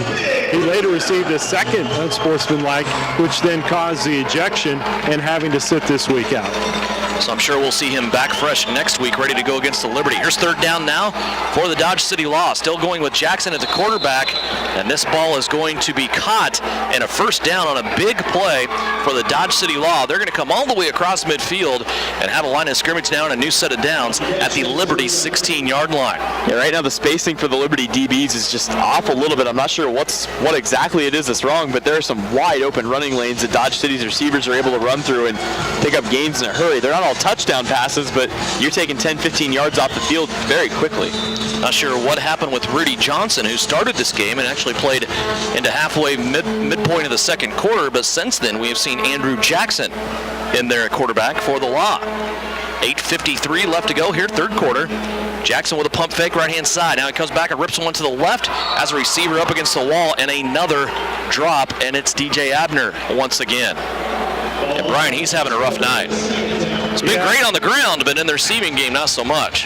Yeah, it's and give to be on his side of things. Those balls are coming in there pretty quick. No, it's not an excuse because the guy's being paid to play and perform. But those appear to be catchable footballs, and I'm going to have to agree with Tyler. I think even Tyler could catch those footballs. And that's saying something. It's saying probably too much. Here's a pitch out now to Abner. They'll try him in the run game. He has to dodge Brock Long, but then he runs into Jake Latimer. He'll end up making a yard out of this play. And we got a skirmish down the field as a Liberty defensive lineman and one of the offensive linemen go tumbling into the end zone. Isaiah Barfield and one of the back judges over there to quickly squash this thing out. I'll tell you what, anytime you have linemen going that far down away from the line, 15 yards. I'm reminded of that scene from The Blind Side. I mean, Michael Orr just pushed somebody into the stadium. It's kind of like in the mornings when I'm on my way to work and I'm going to the donut truck. I mean, I'm not afraid to move that fast when I'm hungry. So it'll be third down here from the 14-yard line. Dodge City can see the Liberty end zone in front of them. Andrew Jackson waiting on a shotgun snap. Has it, now dropping back further, all the way to the midfield. Still dropping. Now he's going to throw over the middle of the field. He has McKinney at the 10, and this will not get it done. Dodge City picked up about 7 yards on the play. They're going to have a 4th and short here coming up, and it will be placed at about the 8-yard line. So a good scramble play. Jackson that time bought himself a ton of time. He scrambled out of the shotgun. He was standing at the 20, then dropped back another 5 yards, trying to buy himself some time. He did, and McKinney did a great job coming back to the football. So 4th down now, and a good healthy 2 yards for the Dodge City Law, trying to add on to their 13-point lead. It's 20-7, DC in front. Tight formation, extra lineman in there. Jackson, play action, fakes the handoff. Now dropping back to pass, lofts it to the end zone. It's incomplete. The Liberty stand. Liberty take a hold here on the coverage. Derek Reset back there along with Deshaun Dinwiddie. And now Reset having words with one of the receivers for Dodge City and Brandon Vincent. That'll bring us to a media timeout. 6:31 left to go in the third quarter. It's 20-7 Law over the Liberty on KINA. Liberty. Back here at the Tony's Pizza Event Center, 6:31 left to go in the third quarter. Salina Liberty football here on KINA. 13-point deficit right now for the Liberty. Their defense came out, though, got a good stand, and now the offense is back on the field. And right now we're looking at an offense, Tyler, that has to produce points. They've been moving the football, they've been getting first downs. They're just not getting that funny colored area at the end of each end of the field. They got to find that end zone somehow. Yeah, I mean, they're putting the rest of the meal together, but the entree is completely missing. You got to get points on the board, and yards won't help you do that unless you can punch it in. Josh Floyd with 4 wide receivers. It's an empty backfield on 1st and 10. Looking over the middle of the field, just holding. Now at the last minute, puts it into the hands over the middle of the field of Stacy Howard. Brian Berner, that one almost turned disaster too, but at the last minute he found Howard. Now we're going to hurry up, go to the line of scrimmage, getting the chain set, out to the 19-yard line. Floyd looking over his shoulder. Now has Terrence Lowe in the backfield with him. He'll duck under center, 2 guys in motion. They're going to give to Lowe. He bounces out to the left-hand side, 1 yard there on a first down. Yeah, that hurry-up offense is only as good as fast as your chain gang can get set. So need to talk to those guys over there. Go back to that first play. The line that time stepped up and gave Josh Floyd time to look, and that's the one thing that's really been missing. That line anchored up front for Salina this year by Kyle McManus, indoor football veteran, 350-pounder from Concord University. Here's 2nd down and 9. Pass to the left-hand side goes to Terrence Lowe. That'll move the football across the midfield stripe into Dodge City territory at about the 22.5-yard line. It'll be 3rd and short. And down the stretch, Salina really does look like they have an offensive game plan in place. The last couple of weeks, we weren't really sure what they were going to do. Week 1 against Wichita was kind of just a jumbled mess, and last week they went to a lot of, I wouldn't say trick plays, but a lot of things you wouldn't expect in a standard playbook. So it's good to see that they've settled into something here. Still got to get it up on the scoreboard, though. Kasana Boyd wearing that wrist, coach. His first game with the Liberty back here in this season, to the left-hand side by himself. Now he's going to be joined by Brooks. Pitch out to Terrence Lowe to the right-hand side. Terrence has nowhere to go. He's hung out to dry on this play as nothing but yellow jerseys come darting in. It's going to be loss of 3, and this will move the football back to the 25-yard line where it is 4th down and 5. Yeah, I want to build on the comment you made, Tyler. Last week we saw a lot of those quick in-motion pitches out to the right side, and that's the one thing we haven't really seen tonight. It proved to be very effective against Omaha. I wonder if we're going to try to go to that here later on. And you wonder if Salina's not able to just kind of look at the weakness of a defense and pick at it. So far, they've had a lot of success moving the ball in Dodge City. 4th down here, though, from the midfield stripe. They need to get to the 20 for a first down, and now we're going to have a stoppage in play. Timeout's called by Salina. That'll be their first one of the half. They'll have 2 remaining. Gives us a chance to check scores once again as we dial up the league website in the Champions Indoor Football League, the CIF. Last score updates coming your way. Duke City leading Wichita in the 4th quarter, 40-38. Western Michigan has scored. They've taken a lead now over Kansas City, 33-29. Also, Omaha leads Bloomington, 27-16. Dallas trails Amarillo. The Venom over the Marshals right now, 21-12. Texas Revolution in their first game of the season, putting up a lot of points in the first quarter, 27-7, the score there. There's also a Thursday night game coming up this week, the Dallas Marshals and the Texas Revolution. So we talked about the short week that Salina had going from Sunday to Friday. Those 2 teams going from Saturday to Thursday. No thanks. 4th down here for the Liberty. It's 4th down and 5. Josh Floyd drops the snap. Now he has to pick it up, and he's running for his life. There's a flag on the play as well. A couple of Liberty fans over that side liking what they see. Joe Kasanovoid saying, I got a first down here too. So the Liberty may have been gifted a defensive penalty here from the Dodge City Law. It appears they will be. A first down, move the chains. Big mistake there, Brian, by the Law defense. Well, I think maybe that's just how Salina had it drawn up. Well, I didn't see really what the penalty was. I didn't either. We never got an official signal on that either. But we'll take it. That'll be the 3rd first down that has been gifted to Salina on penalties by Dodge City. Seems like the mistakes coming at very convenient times right now, and now all Salina has to do is capitalize on it, and momentum shifting in their favor.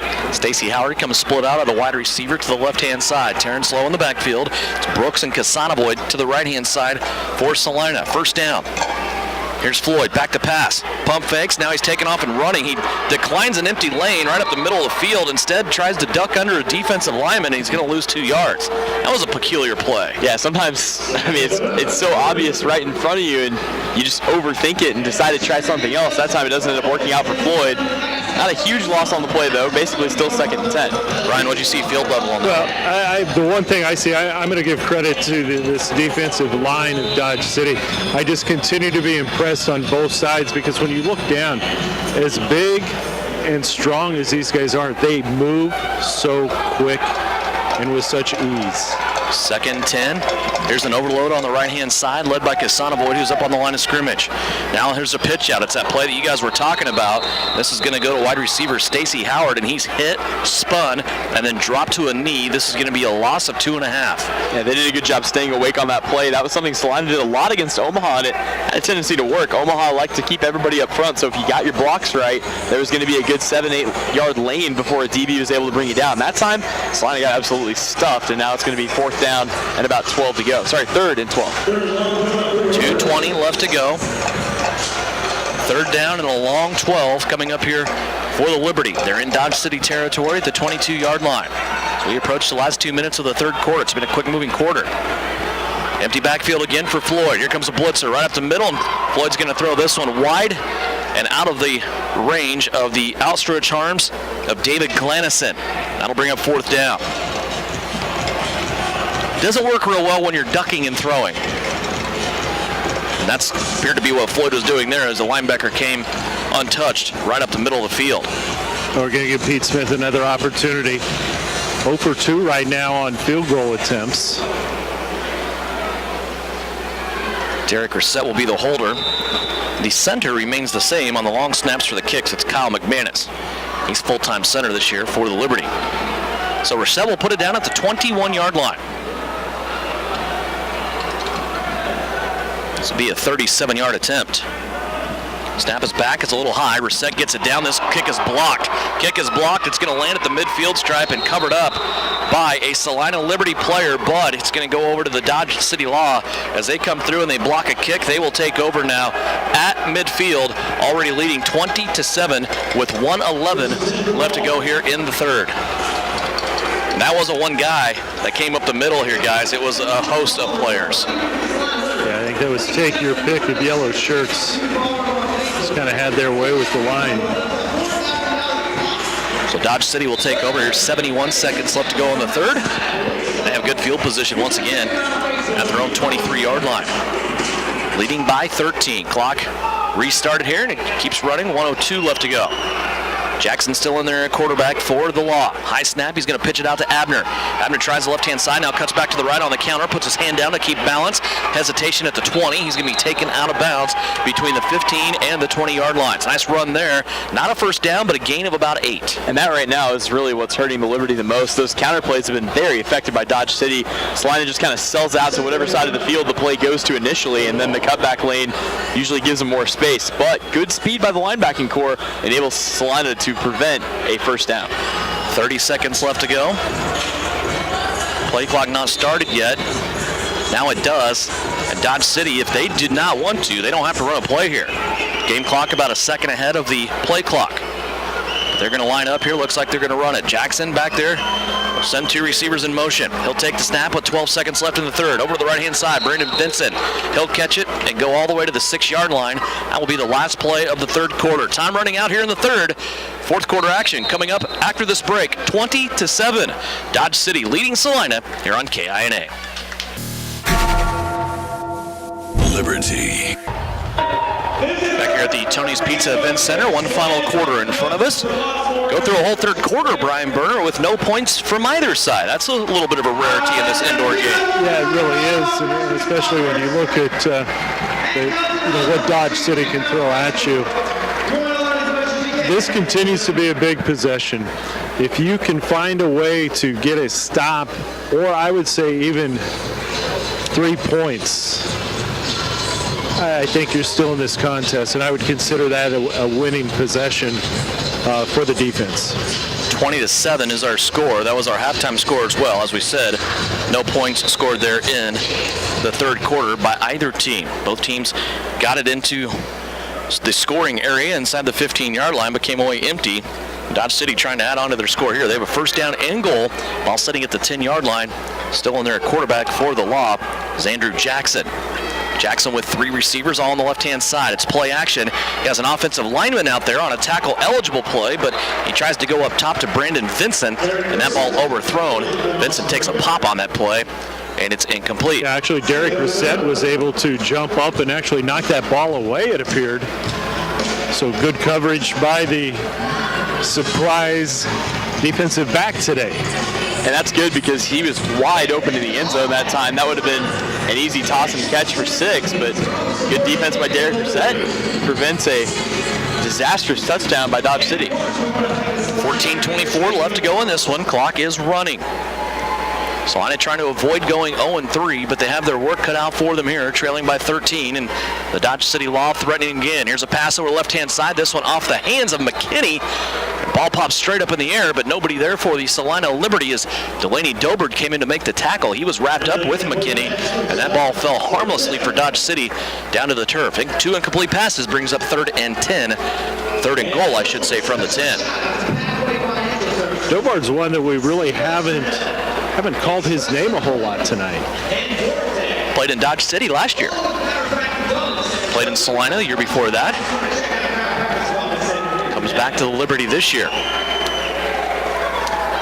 Usually when you're a defensive back, it's pretty good if we don't say your name a lot, unless you're making interceptions. Here's a rollout now. Jackson buying himself some time, gets over near to the wall, and he's going to find a receiver in the end zone as McKinney dives for that football, and he's going to out-wrestle Deshaun Dinwiddie there. Touchdown for the Dodge City Law. That'll make it 26-7, extra point pending. It's a good route that time by McKinney. He comes all the way back and just kind of shakes his defender. A good dive, keeps his feet in bounds, or in the end zone, and picks up 6 more for Dodge City. So the hill gets a little bit steeper for the Liberty, but all the tools put together, just gotta put all the pieces together. 26-7 the score. The officials took a long time to make that call. They were questioning each other whether McKinney stayed in the end zone. They determined that he did. Now, Jackson's still on the field as Dodge City will go for 2. It's an overload to the right-hand side. They give it to the running back, Abner, and he tried to jump cut back to the middle of the field. And then he is taken down short. So, Liberty turn away the Law on that 2-point conversion. And that'll keep our score at 26-7.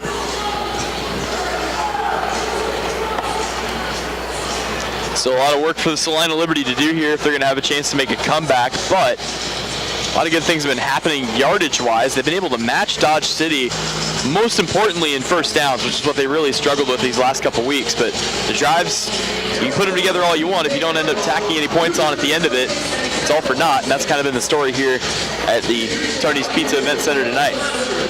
Just 7 points for the Liberty here on their home field against the Dodge City Law. Dodge City is looking to go 3-0 to start this season. Brian, we really haven't talked a lot about it during our broadcast. We talked about it in pregame. This is a Law roster. When you look up and down, a lot of the names have changed from last year. But boy, they just go out and they find players every single year. Yeah, they really do. And you know, so credit to Coach Ponder and his staff, you know, the connections that they obviously have out there, because they're bringing in some very talented players, you know, players that are just hungry to play. And they just continue to, they don't, you made the comment, you've heard it before, they don't reload or rebuild, they just reload. Yeah, and it just seems like there's been some really good players that, for one reason or another, they don't have any problems just not keeping them around. We've seen players leave that team and go to other teams and be successful there, but you look at some of the names that have left there over the last couple of years, and you would think that they would take a nosedive, but that's not the case. The product just keeps getting better and better when you gauge wins and losses. 26-7 our score here. Long kick, it's an end-over-end kick. Isaiah Barfield not even interested in this football as it goes over his head out of bounds. So the Liberty will come out with a very good field position here at the midfield stripe at the 25-yard line. 13-17 left to go. 26-7 is our score. Now a late flag comes in. 2 flags on the field here after that kick. 2 flags well synchronized by the 2 officials that were about 20 yards apart. Unsportsmanlike conduct will go against Dodge City here, it appears. I think they said that was against Caleb Young. So you bring the ball to the 25, tack another 15 on. And really just another unforced error by Dodge City. I mean, there's really no reason for them to commit that at all, but spotting the Liberty more free yards, we'll see if Salina can capitalize. It's been the golden question all night long, I think. Well, it hasn't yielded a golden answer up to this point. Well, it has, and it's pretty tarnished and doesn't really look that great. Yeah. So field position has not been a problem tonight for the Liberty. Just getting across that goal line has. See what they can do here. Make this thing interesting down the stretch. 13 minutes left to go. Josh Floyd still in there at quarterback. 3 receivers on the right-hand side. He's going to throw it behind the intended receiver as Stacy Howard was wide open and Floyd threw it behind him incomplete. Yeah, Stacy had to try to make a quick dive back to his left to try to get that brought in, unable to do so. it's very critical. You've got to get 7 points on the board right now.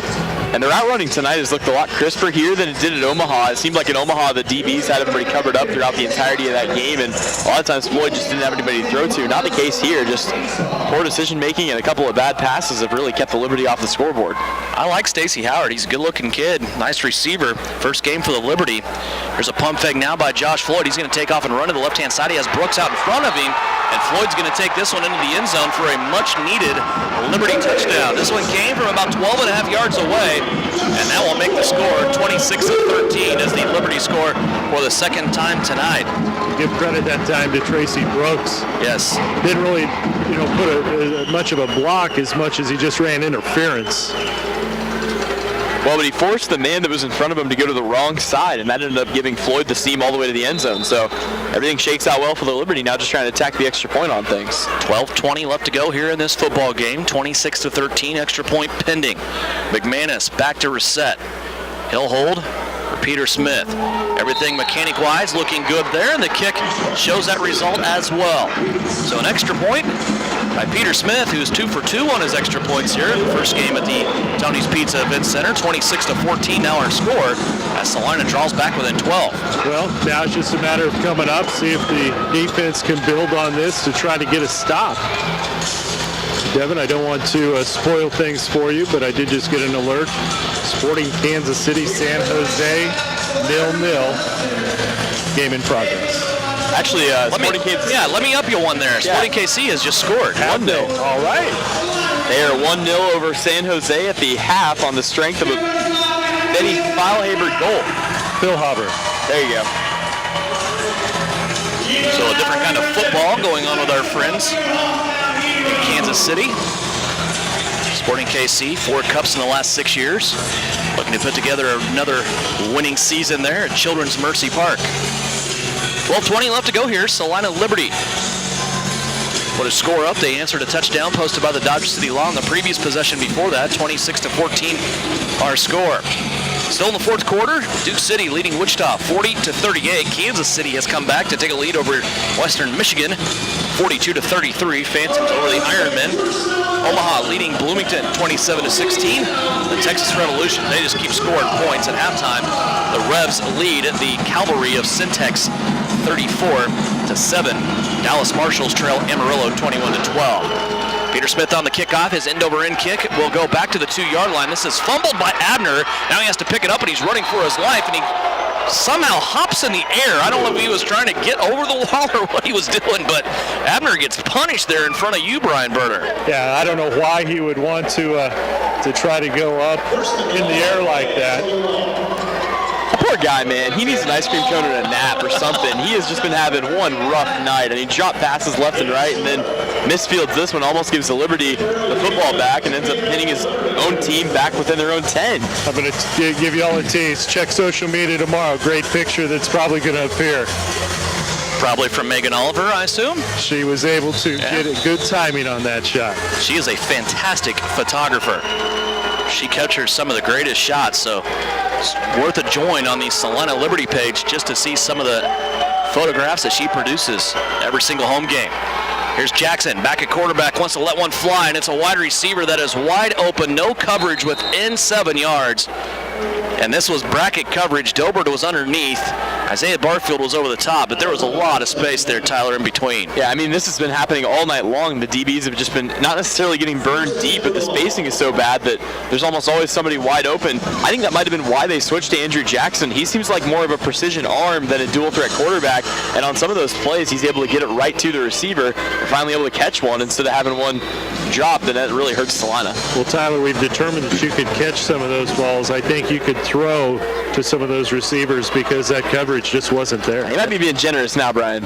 Coverage has been horrible on a few of these plays, and as we said, Salina's got away with it because of some of the dropped balls for Dodge City. They're going to sweep on an end-around type of play over to the right-hand side this time. Dodge City will get it inside the 10 and move to the 9, where it is second down and about 6. And it almost goes without saying, but we'll say it anyway. This is a big stop coming up here for Salina. They've got to keep Dodge City out of the end zone. Another touchdown might put this game out of reach. front three defensive linemen for Salina right now, standing with their hands on their hips. Brock Long still in there with Deshaun Dinwiddie filling the middle of the field at linebacker. Derek Reset, Delaney Dobert, Isaiah Barfield at the defensive back spots. Two receivers in motion. It's an overload on the left-hand side. Here's Jackson. A big wind-up and throw. He lets one rip to the end zone, and that's going to be incomplete and bring up 3rd down and 5.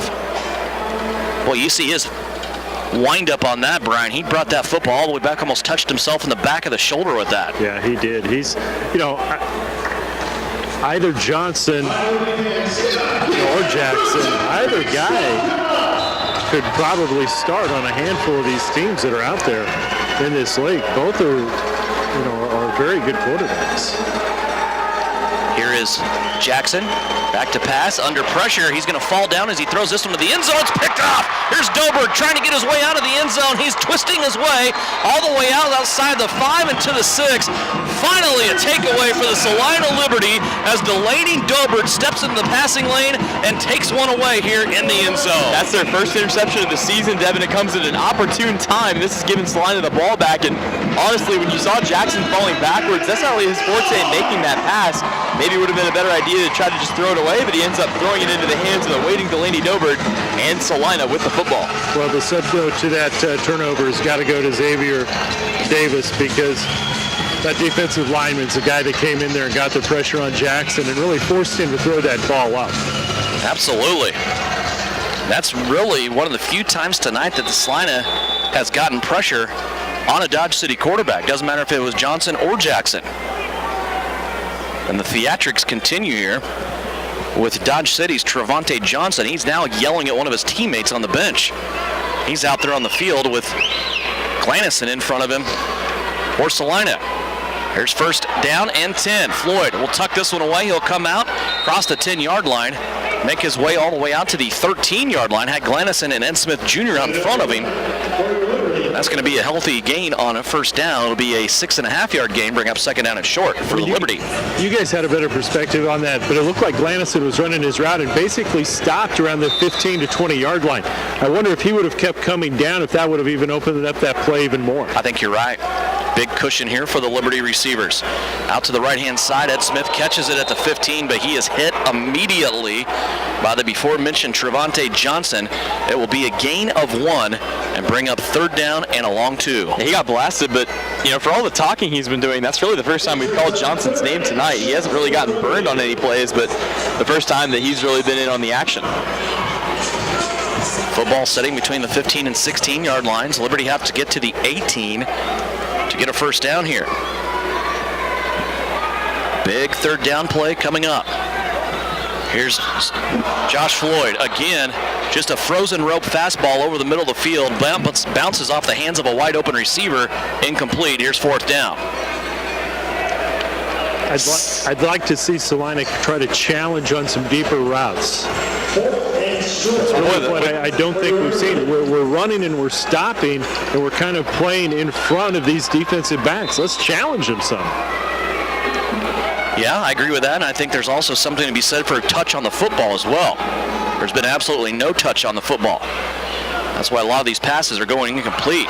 Josh Floyd this time trying to run. He's going to be absolutely hammered back there, grabbed up high over the shoulder pads and taken down at the 10-yard line. And that play, I don't know if it was necessarily busted right away. It didn't look like it to me, but he ends up trying to run it, and that does not work out for Liberty. Mike Bonner, the offensive coordinator for Salina, not thrilled, and we're going to have a media timeout. 7:38 left to go in this one. 26-14, Dodge City with the lead here on KINA. The name is JJ Lawn Care, but don't let the name fool you. It's not just lawns they care about, it's their customers. JJ Lawn Care is a locally owned business that works with people in and around Salina on more than just lawns. The spring season is here, and now's the time to act for a healthy, lush lawn. Call now for a free estimate on a 4- or 6-step program. Let JJ Lawn Care come to the rescue for your fescue. Give them a call today, 820-7728. JJ Lawn Care, caring for more than just your lawn. Opening our doors in 1999, Salina Surgical Hospital specializes in excellence in surgical services and digestive health care. It is the depth of experience and the abilities of the physicians and nurses at Salina Surgical Hospital that make it the ideal place for high-tech and high-touch to unite. Patients tell us, I knew I was in good hands with the friendly and knowledgeable staff of Salina Surgical Hospital. Salina Surgical Hospital is partially owned by a group of local, community-involved physicians. You're listening to Salina Liberty Football on KINA Sports. Back at the Tony's Pizza Events Center, 7:38 left to go. Here in the final period, 26-14, Dodge City leading Salina. Amarillo has scored again. They've taken a 35-18 lead on the Dallas Marshals. Texas still at halftime with Centex 34-7. Omaha leading Bloomington in the third by 11. Kansas City leading the Western Michigan Iron Men by 2. That's 42-40. That one's coming down the stretch, and also a 2-point game. Duke City leading Wichita in the fourth quarter. Here it's 26-14. Dodge City leading Liberty. Dodge City with the football back here after the turnover on downs from Salina. Salina got an interception. They were unable to do anything with it. Now a stacked backfield. We might see Dodge just go to the running game here. Jackson still in there at quarterback. He's going to hand it off to Abner off the left-hand side. Lots of blockers out there in front of him. He'll take it to the 6. And that's a healthy gain of about 7 yards on first down. Brings up second and short. Yeah, another good game that time for Abner. Just good blocking up front, and they're able to maneuver him through that running lane. So now the ball's sitting just outside the 5-yard line. Second down, and that also gets the clock rolling again here. Keep in mind, Salina used a timeout earlier in this half, in the third quarter. So they have 2 remaining. Stacked backfield once again with an extra lineman. Dodge will run it to the right-hand side. Abner jump cut, steps back to the left-hand hash, and a touchdown here. DJ Abner, his 3rd rushing touchdown of the night. That may put this one out of reach. Some teams make that running game look so easy. Yes, sir. And I was impressed with Abner tonight, just in his vision and the design of these plays on his jump cut and his counter ability. Starting out one direction and ending up going back the other. Once you have the defense all flowing one way, they've been well blocked up front, they've been well designed, and he's been the beneficiary of 3 rushing touchdowns tonight on almost identical plays. But doesn't, at least to me, he's bringing a lot of the same aspects of the game that Dominic Carson does. Absolutely. And so from that standpoint, if you're Sean Ponder, you really don't have to change your game plan much. You've just plugged a different person into it. Dominic Carson, of course, led the law in rushing the last 2 seasons. He's in Sioux City now, playing for the Bandits, and now a 2-point conversion to Daniel McKinney off the right-hand side. That'll take what little air there was in this crowd out of it with 6:39 left to go. It's 34-14. Dodge City back up here by 20. And a good contingent of Dodge City fans sitting off to our left cheering. For as good a night as Abner's had, think of how much better it could have been if he hadn't dropped those 2 passes. I mean, he could easily have 2 receiving touchdowns added to that mix as well. So just a good night for him, but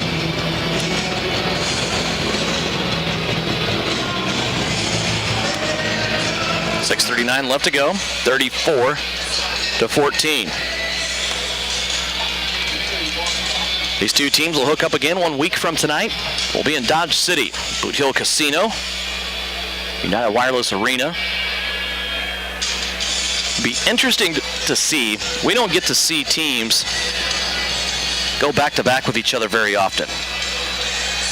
Be interesting to see the coaching adjustments and just the things that have changed from 1 week to the next between these 2 teams as we go back and have a revisit with the law just 7 days from today. I want you to look down here in front of me. You've got Tyrell Green, you got Travis Taylor. They have some of the nicest hair. They really do. You're not wrong. I don't know. I need to ask them how much time and effort it goes into to doing that. Something I'll never be able to do. Well, you can always admire others. That's true. That's kind of what I do. Here's a ball now. Takes a weird hop over Brock Long's shoulder. Isaiah Barfield there to back him up at the 5, and Isaiah will piece his way out to the 14-yard line where he is tackled there. 6.5 minutes left to go here in the fourth quarter. It's a 20-point game. Law with the lead. All right, you're down by 20, 6.5 to go. I'd like to see Mike Bonner try to air things out a little bit. I want to challenge these defensive backs. Well, the way that football's been coming out of the hands of Josh Floyd, you're almost going to have to go deep, because if you're throwing it anywhere between 10 yards away from that line of scrimmage, the ball's going to be virtually uncatchable. Clock running here, 6:23 left to go. Terrence Lowe splits out to the left-hand side. Joe Casanovoid on the right-hand side. Two guys in motion, both in the slots. Here's a bullet pass out to the left-hand side. Terrence Lowe looks this one into his belly, and he's going to take it out past the 20 to the 21-yard line, and he is brought down there. That's a gain of 7 on first down, brings up 2nd and 3. Under 6 minutes left to go. Stay tuned after the game, as we have a Dodge City Law player down. We'll have an Orthopedic Sports Health Clinic postgame show. Also a player of the game. Final stats for you and a brief conversation with head coach Eric Clayton. Looks like his thoughts on this game as well, Brian. Yeah, it looks like Ricky Wyatt is the injured player down for Dodge City. Linebacker out of the University of Central Arkansas. So they're tending to him. 5:53 left to go here in this one. Kansas City and Western Michigan Ironmen just going at it here. They are just having a back and forth game, trading scores 50-47 in the fourth quarter between Kansas City and Western Michigan. Yeah, I think the Kansas City team is going to be a fun team to watch. You look at, coached by former quarterback in Salina, Chris Coffin, and when you have such an offensive-minded coach in there, and he's got the ability to, surround himself with some pretty good players, I think they'll make some things happen. Here's after the injury now, 2nd down and 3. Liberty rolling out to pass to the left is Josh Floyd. Now he comes back to the right, finds Joe Casanovoid. Big Joe will take this down inside the 10. Got a real good block there from Brooks. And Joe Casanovoid with a nice play there. You can throw the ball about however you want at Joe Casanovoid, Tyler, and his hands are like pillows. Absolutely. And Tracy Brooks, credit to him, also down the field and hitting another big block. He can seem to do anything he wants. 1st and goal from the 8. Floyd over the middle of the field, try to go to Brooks on the seam on the left-hand side on this one, and that ball batted out of bounds, out of play, as it was well defended by the Dodge City Law. Clock still running here, 5:11 left to go. Okay, the only other thing that I want to see, I'm asking for a lot, I know. I want to see Casanovoid and Glanson in the lineup at the same time. I want those two big receivers, especially when I'm inside the red zone. Absolutely.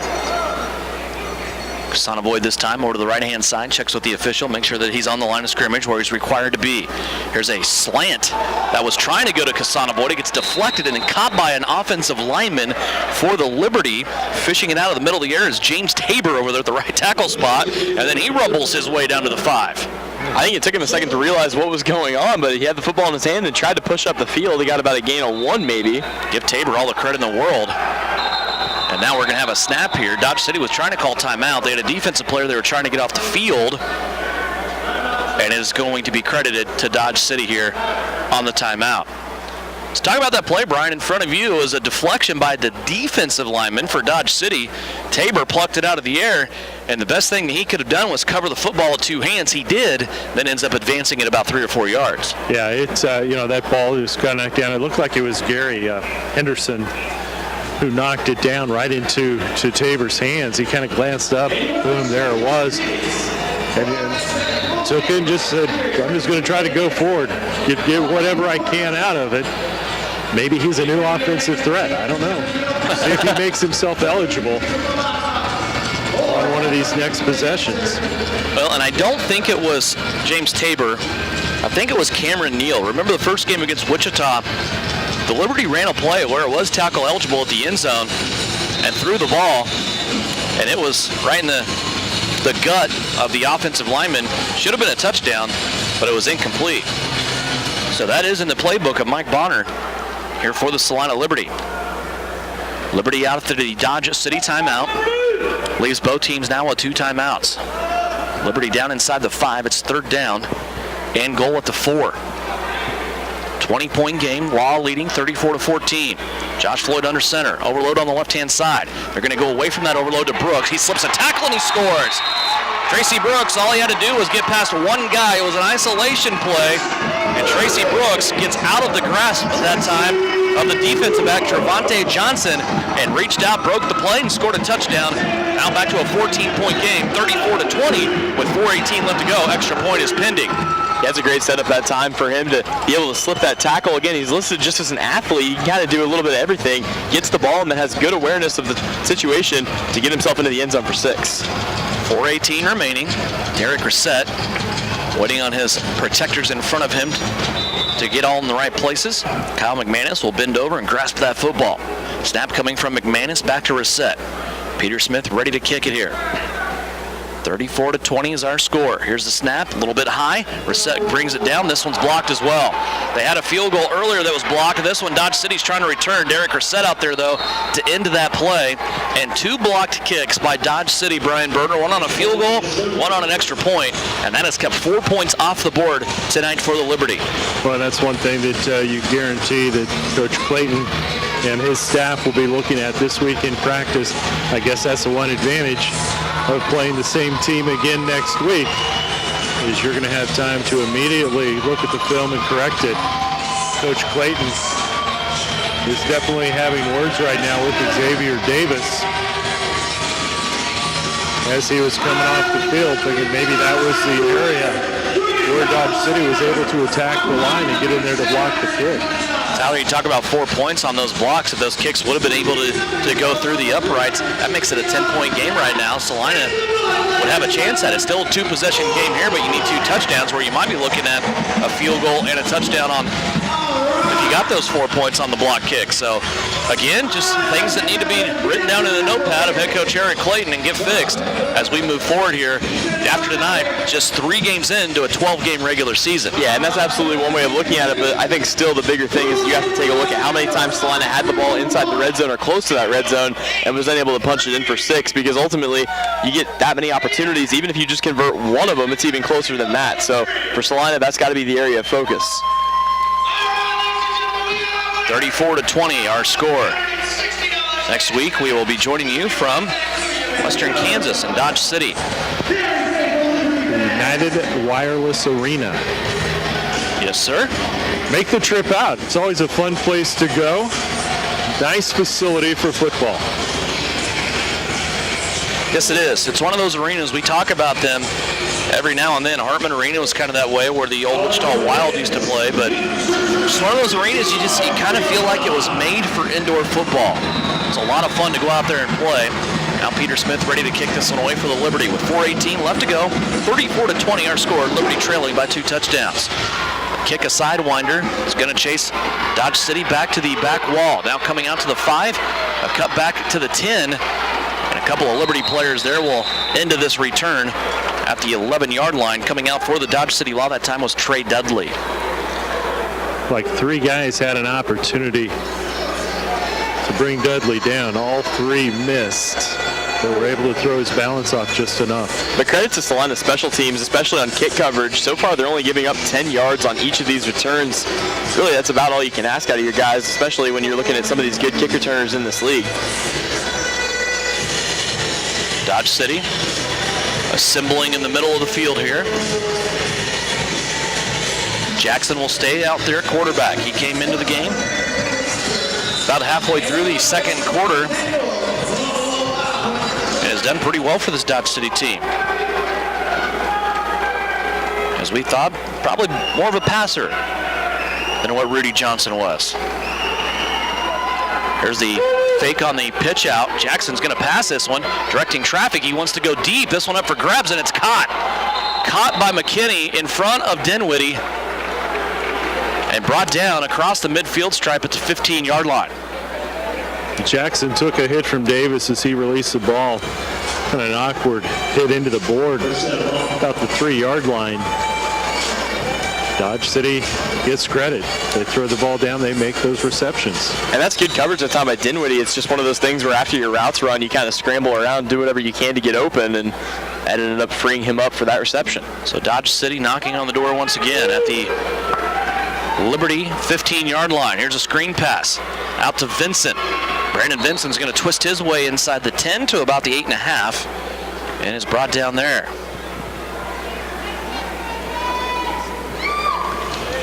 34-20. Our score with 2:53 left to go. Dodge City has led this game the entire night. Jumped out to a 7-0 lead. Just going on from there. And at one point it seemed like Salina had them matched yard for yard, but at this point in the game, 281 total yards of offense for Dodge City, only 144 for Salina. So offensive production slowed down a lot in the second half. Here's a gift to Abner. He's going to come off the left-hand side, trying to get to that end zone. He's going to be inside of the 5, close to a first down for Dodge City. A final for you, Duke City tonight defeats Wichita. So the defending champions have lost 2 in a row, 40-38. The score tonight as Duke City defends their home field, and they hand a loss to the Wichita Force. That was a first down for Dodge City on that play for DJ Abner. That'll take us to the 2-minute mark. And Dodge City with a new set of downs. It's first and goal from the 5. Here's Vincent in motion. Abner's going to run it to the right-hand side this time. Reaching out towards that goal line. He's tackled from behind as he makes it to the 2-yard line. Second down coming up. Nice job on that play by Xavier Davis, reaching out, grabbing the legs of Abner.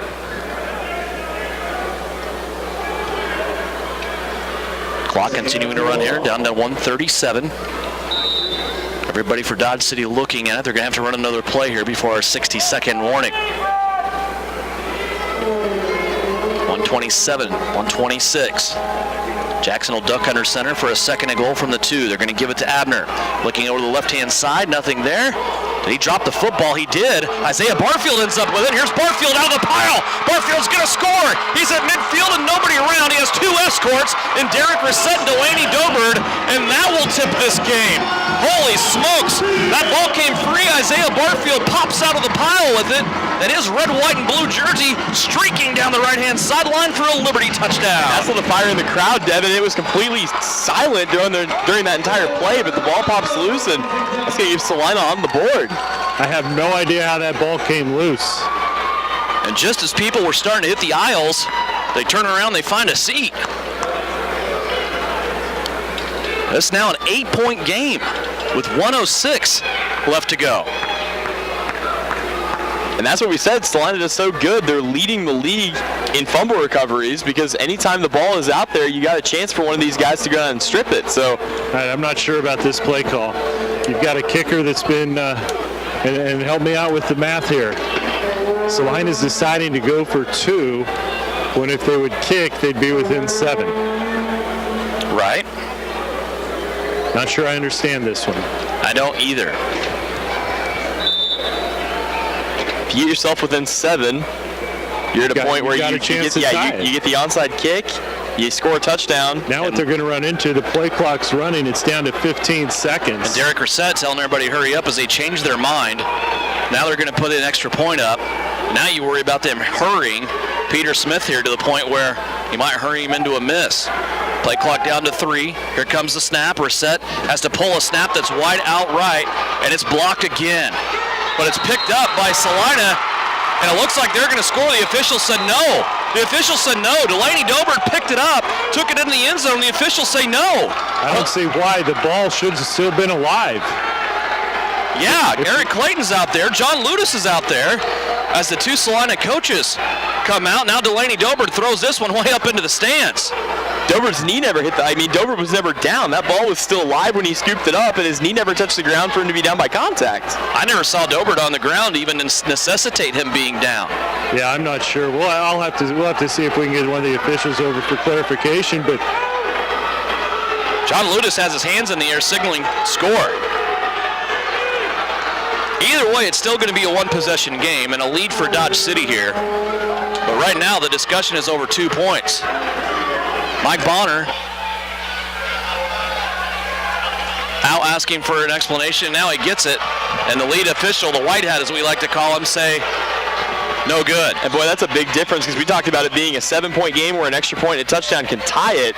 A touchdown and an extra point would have given Salina a lead. I mean, you would have been in a really good spot in the driver's seat if you can get the onside kick.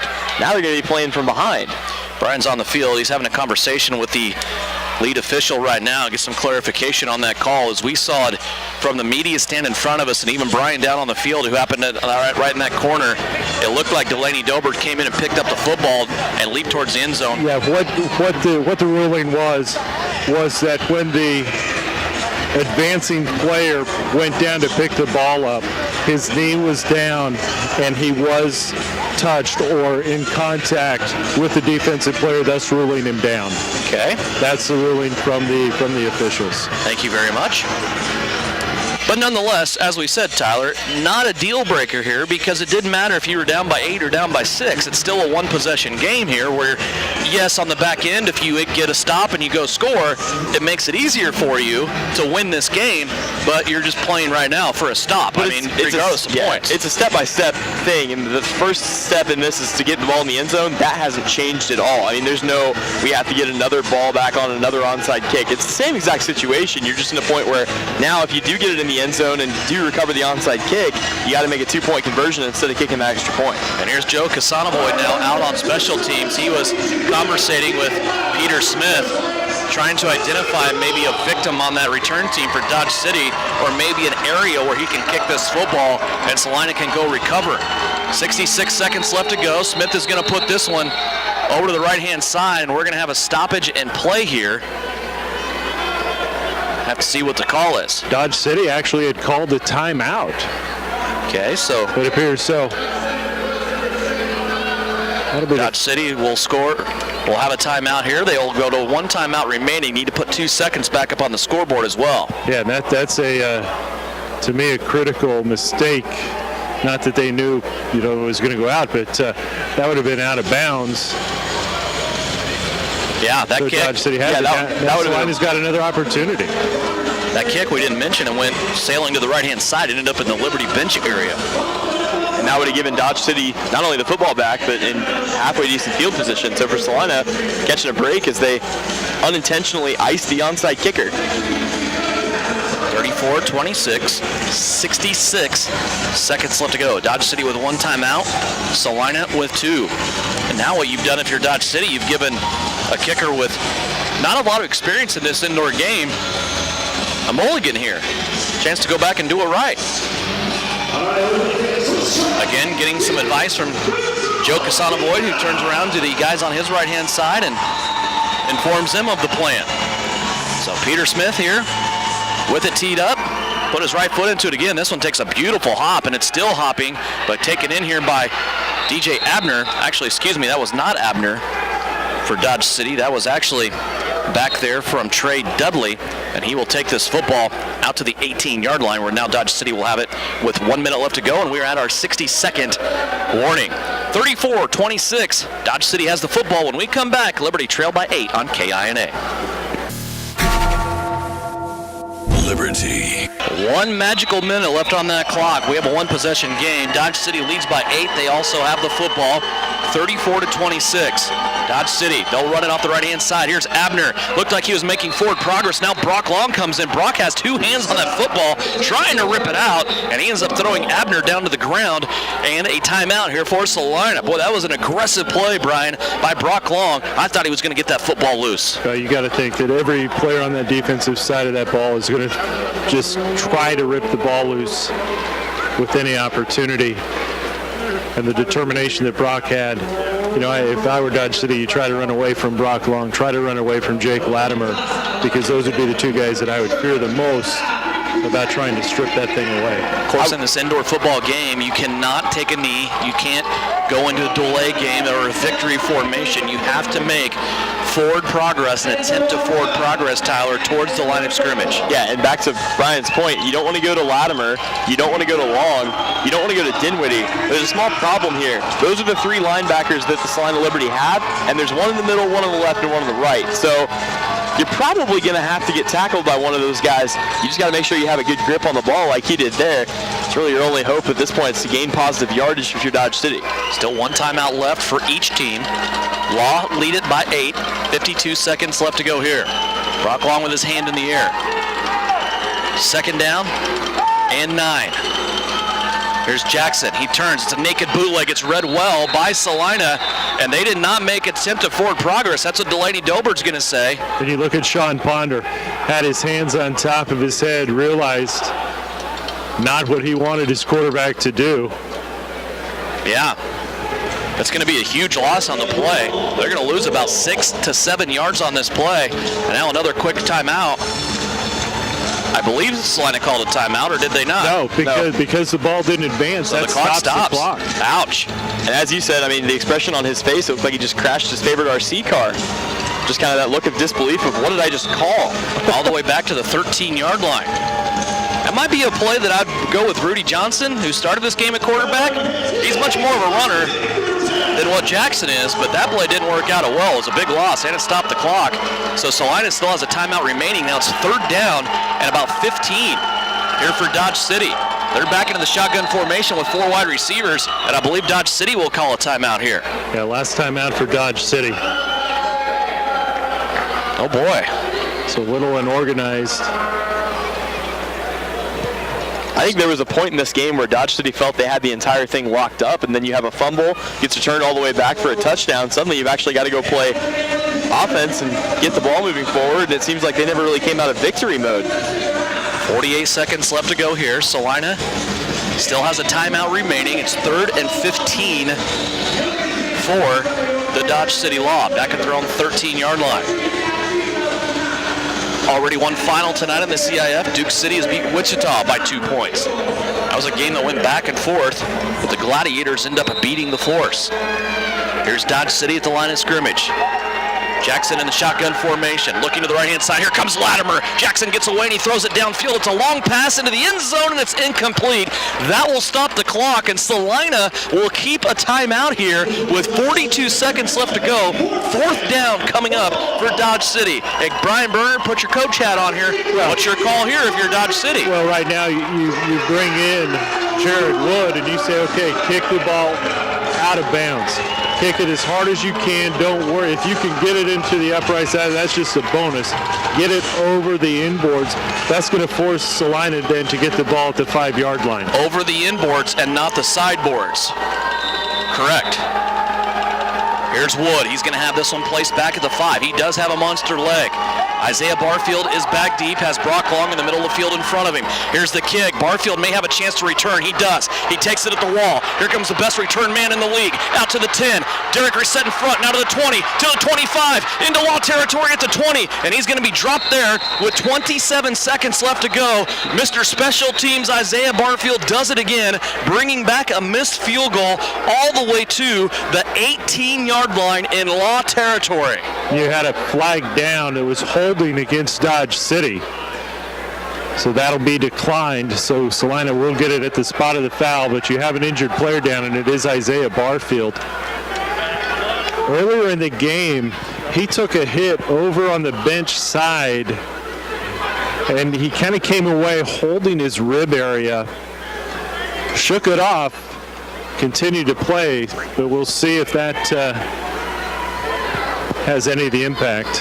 Well, Brian, you talked to him last week for our Precision Player feature, and he said that he takes a couple hits like that every single week. He's gotten to a point where he doesn't feel all of them, but a couple of them, man, you can't help but think. I mean, you get blasted like that, you're not going to feel good, and now he is going to get up under his own power, and he'll walk this one off, and still around his midsection area. But good field position now for Salina. Yeah. They've got an opportunity here with 27 seconds left, a timeout, and 20 yards to go to get it in the end zone. Yeah, as he was kind of getting up in some pain, kind of holding it. It's kind of, if you're looking at it on the chest area, right above the 9 on his jersey.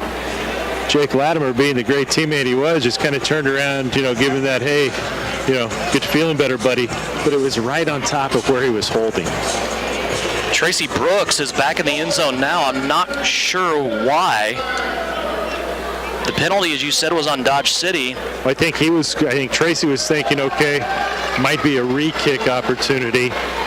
But Salina just goes ahead, gets the ball.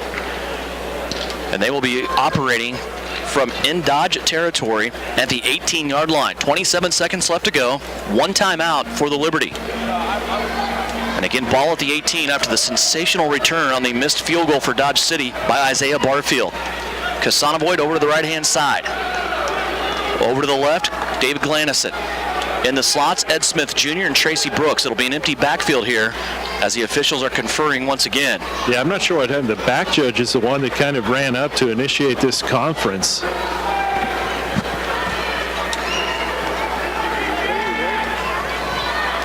To the credit, the officials taking their time, make sure that they have everything correct. Well, I think Tracy Brooks thought that it was going to be, the penalty was going to be accepted, in which case he would have had to have returned another kick.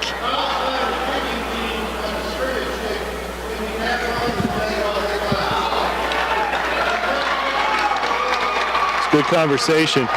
Because it was a dead ball foul on the kicking team, it is tacked on at the end of the play. So even better field position coming up now for Salina, as that'll move the chains. And so credit to the back judge, the one that caught that. And the line judge and the referee over explaining things to Sean Ponder. Now a first down and goal for the Liberty. Ball sitting at the nose of the football, sitting at the 9-yard line. So really an ideal situation right now if you're Salina, but this is where you have to kind of climb that mountain that's been in their way almost all night. And they go from the 18 now to the 9. Well, I've got both my big receivers in the game. Let's see what Josh Floyd can do here. Wants to tuck it and run. Now he pulls back. He throws it to the end zone where that ball was covered very, very well by Dodge City's defensive back. He's been working that side this whole second half over here.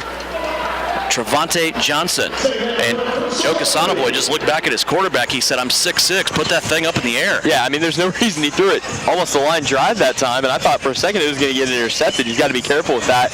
A lot of time left in this game and still a timeout. I wouldn't hate seeing him tuck that ball and run. He had a little bit of room, may have been able to get himself up to the 4, maybe even the 3, but either way, it's going to be an incompletion. Now second and goal for the Liberty, 21 seconds to go. Dangerously close to being over the line of scrimmage when he threw that. That could have been a penalty. And I'm not sure that's the jump ball that you want. Trevante Johnson, 6'3". So there's not a lot of space there between him and Kasanovoy, about 3 inches. Here's offsides. It's a free play for the Liberty. They're going to smack Josh Floyd, though, in the face mask and the helmet and drop him, but that's what Coach Mike Bonner's wanting, a face mask on top of this. It was a free play as the law came across the line of scrimmage on the defensive line, but that thing just broke down, and they were able to just come in and smack Josh Floyd around. 16 seconds left to go, and this will advance the ball closer to the end zone. Now inside of the 5, between the 4 and 5-yard line.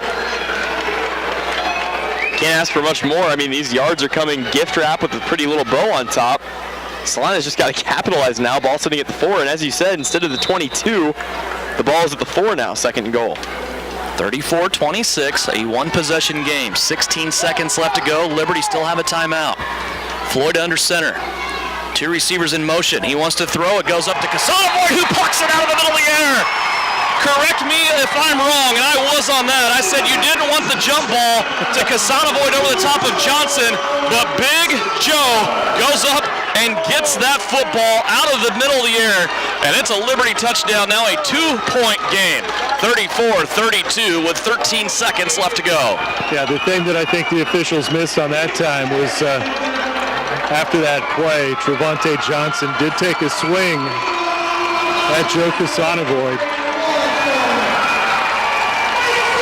There's something about Joe Kasanovoy that if you're an opposing player and you're just kind of showboating a little bit, you got a little cockiness to you, he can shut you up in a hurry. He's done it 2 seasons in a row against Dodge City. Need to change his nickname from Big Chief to Silencer. 2-point game here, still a crucial 2-point conversion here. With 13 seconds left to go, this will be an untimed down for the Liberty as they try to tie this game. 34-32 the score. Play clock's down to 8 seconds. Josh Floyd under center. Has an overload to the left-hand side. Takes the snap. It's a screen play, and it's going to be stuffed. Boy, Dodge City all over that. And I'm not sure about the play call on that, Brian. Well, I'm still going back to that last touchdown from the standpoint of why did they take so long to bring the kicking team out? You know, you say you're going to go for 2, then you rush the kicking team out. and that throws things in. Had you just immediately kicked, like the success that Smith has had, then you're down 7. Then you could have kicked here and had the game tied.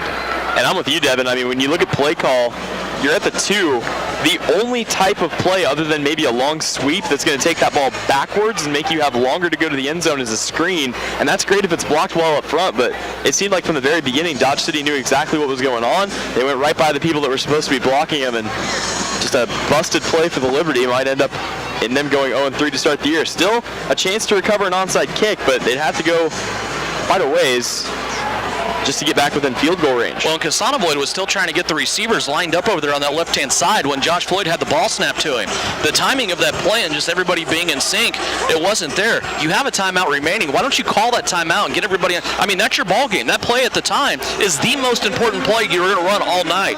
Why don't you call a timeout and talk about the play and get everybody on the same page? Still a 2-point game here. Liberty will kick it away as Peter Smith ready to put it in the air on the ground. We'll have to see. Has his hand in the air. It's going to be a squib kick. Takes a low bounce. It's recovered by Salina. Salina has this kick, has scored it out, and then I think Dodge City got it. They did. Salina had this kick, Brian, and then it squirts out at the end, and Dodge City recovers. Are you kidding me? Yeah, it looked like Dinwiddie was there and then just kind of overran it. But Salina did have an opportunity. It almost looked like he was trying to scoop that ball and maybe run with it a little bit, but that just ends up taking his momentum over top of the football, and it pokes out. 10 seconds left to go here. It's a 2-point game. Dodge City, they still have to make positive momentum towards the line of scrimmage, but not a lot Salina can do now with just 10 seconds left to go. And they just about got that football back on the onside kick. Dinwiddie shaking up a little bit, holding his left arm. He has that arm wrapped around his body up to his right shoulder. But he's still out there on defense. There's the snap and a quarterback sneak straight ahead. Salina's going to call a timeout here. This will be their last timeout. Actually, they're not. They're just going to let it go. 2-point game. Liberty push at the end. They come close, but they come up short. Back with head coach Eric Clayton. Get his thoughts after this disappointing loss. 34-32, Dodge City beats Salina. Back with postgame, brought to you by the Orthopedic Sports Health Clinic in Salina on KINA. Liberty. So close here tonight for the Liberty, but down by 2 here at the end when the final buzzer sounds. Here's Coach O'Brien. 34-32, final score tonight. Coach, you said before the start of the game you wanted to see scores by the offense, the defense, special teams. You got 2 of the 3 basically tonight. You had some opportunities. We did, and wasted opportunities killed us tonight. 32-34.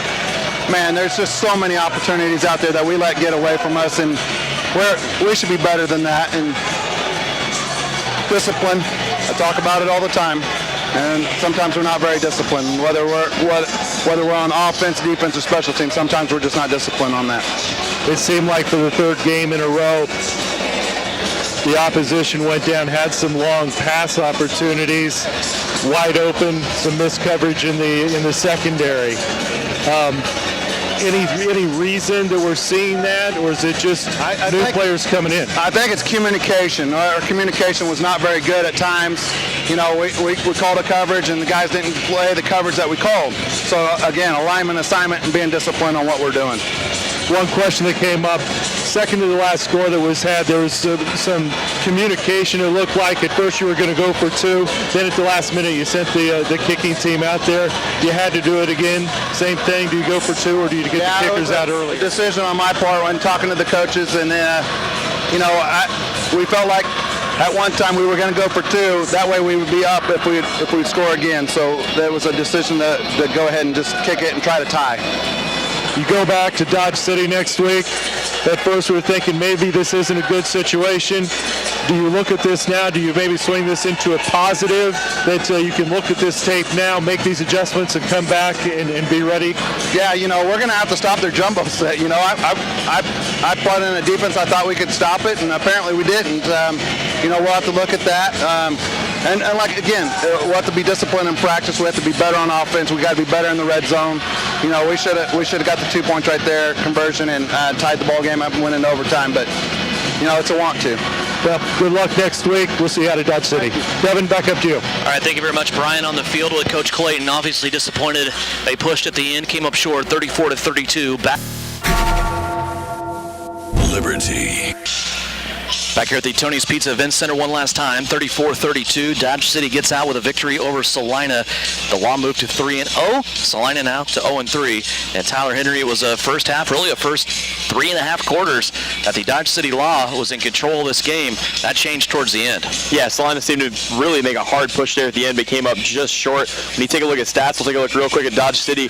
Andrew Jackson, the quarterback, 9 of 17 for 143 yards, a touchdown and a pick. DJ Abner had one heck of a game on the ground, 65 yards. 3 touchdowns, and Daniel McKinney was the leading receiver with 91 yards and a TD for him.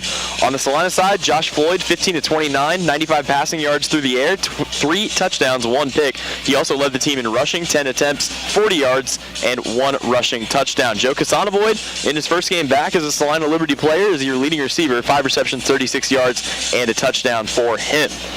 Ultimately, Salina came up just short, and they fall to the Dodge City Law, 32-34. Again, this will be a rematch coming up in just 7 days. Next Saturday night, we'll be on the road to Dodge City, Boo Hill Casino. United Wireless Arena will be the place for the Dodge City Law and the Salina Liberty. The Orthopedic Sports Health Clinic player of the game tonight, Isaiah Barfield. You can try to keep the ball out of his hands, but eventually he's going to get it somehow. He had a kickoff tonight that came all the way back to the 15. Also had another one that came to midfield, set up a scoring drive for Salina, and then he had a fumble recovery inside the 5, returned that all the way for a touchdown as well. And hopefully he's okay. We saw him come out of the game and then have an ice pack, saran wrapped basically to his ribs on his left-hand side. So hopefully 7 days will give him some much-needed rest, and he'll be ready to go next week for the rematch with the Law. 34-32, our final score. I want to thank you for joining us for Salina Liberty football here on KINA. For Big Sam back at Studio Central, Brian Berner on the field, Tyler Henry along with me, Devin Haney in the booth. I want to say thanks again for joining us for Liberty football. We'll talk to you next week from Dodge City.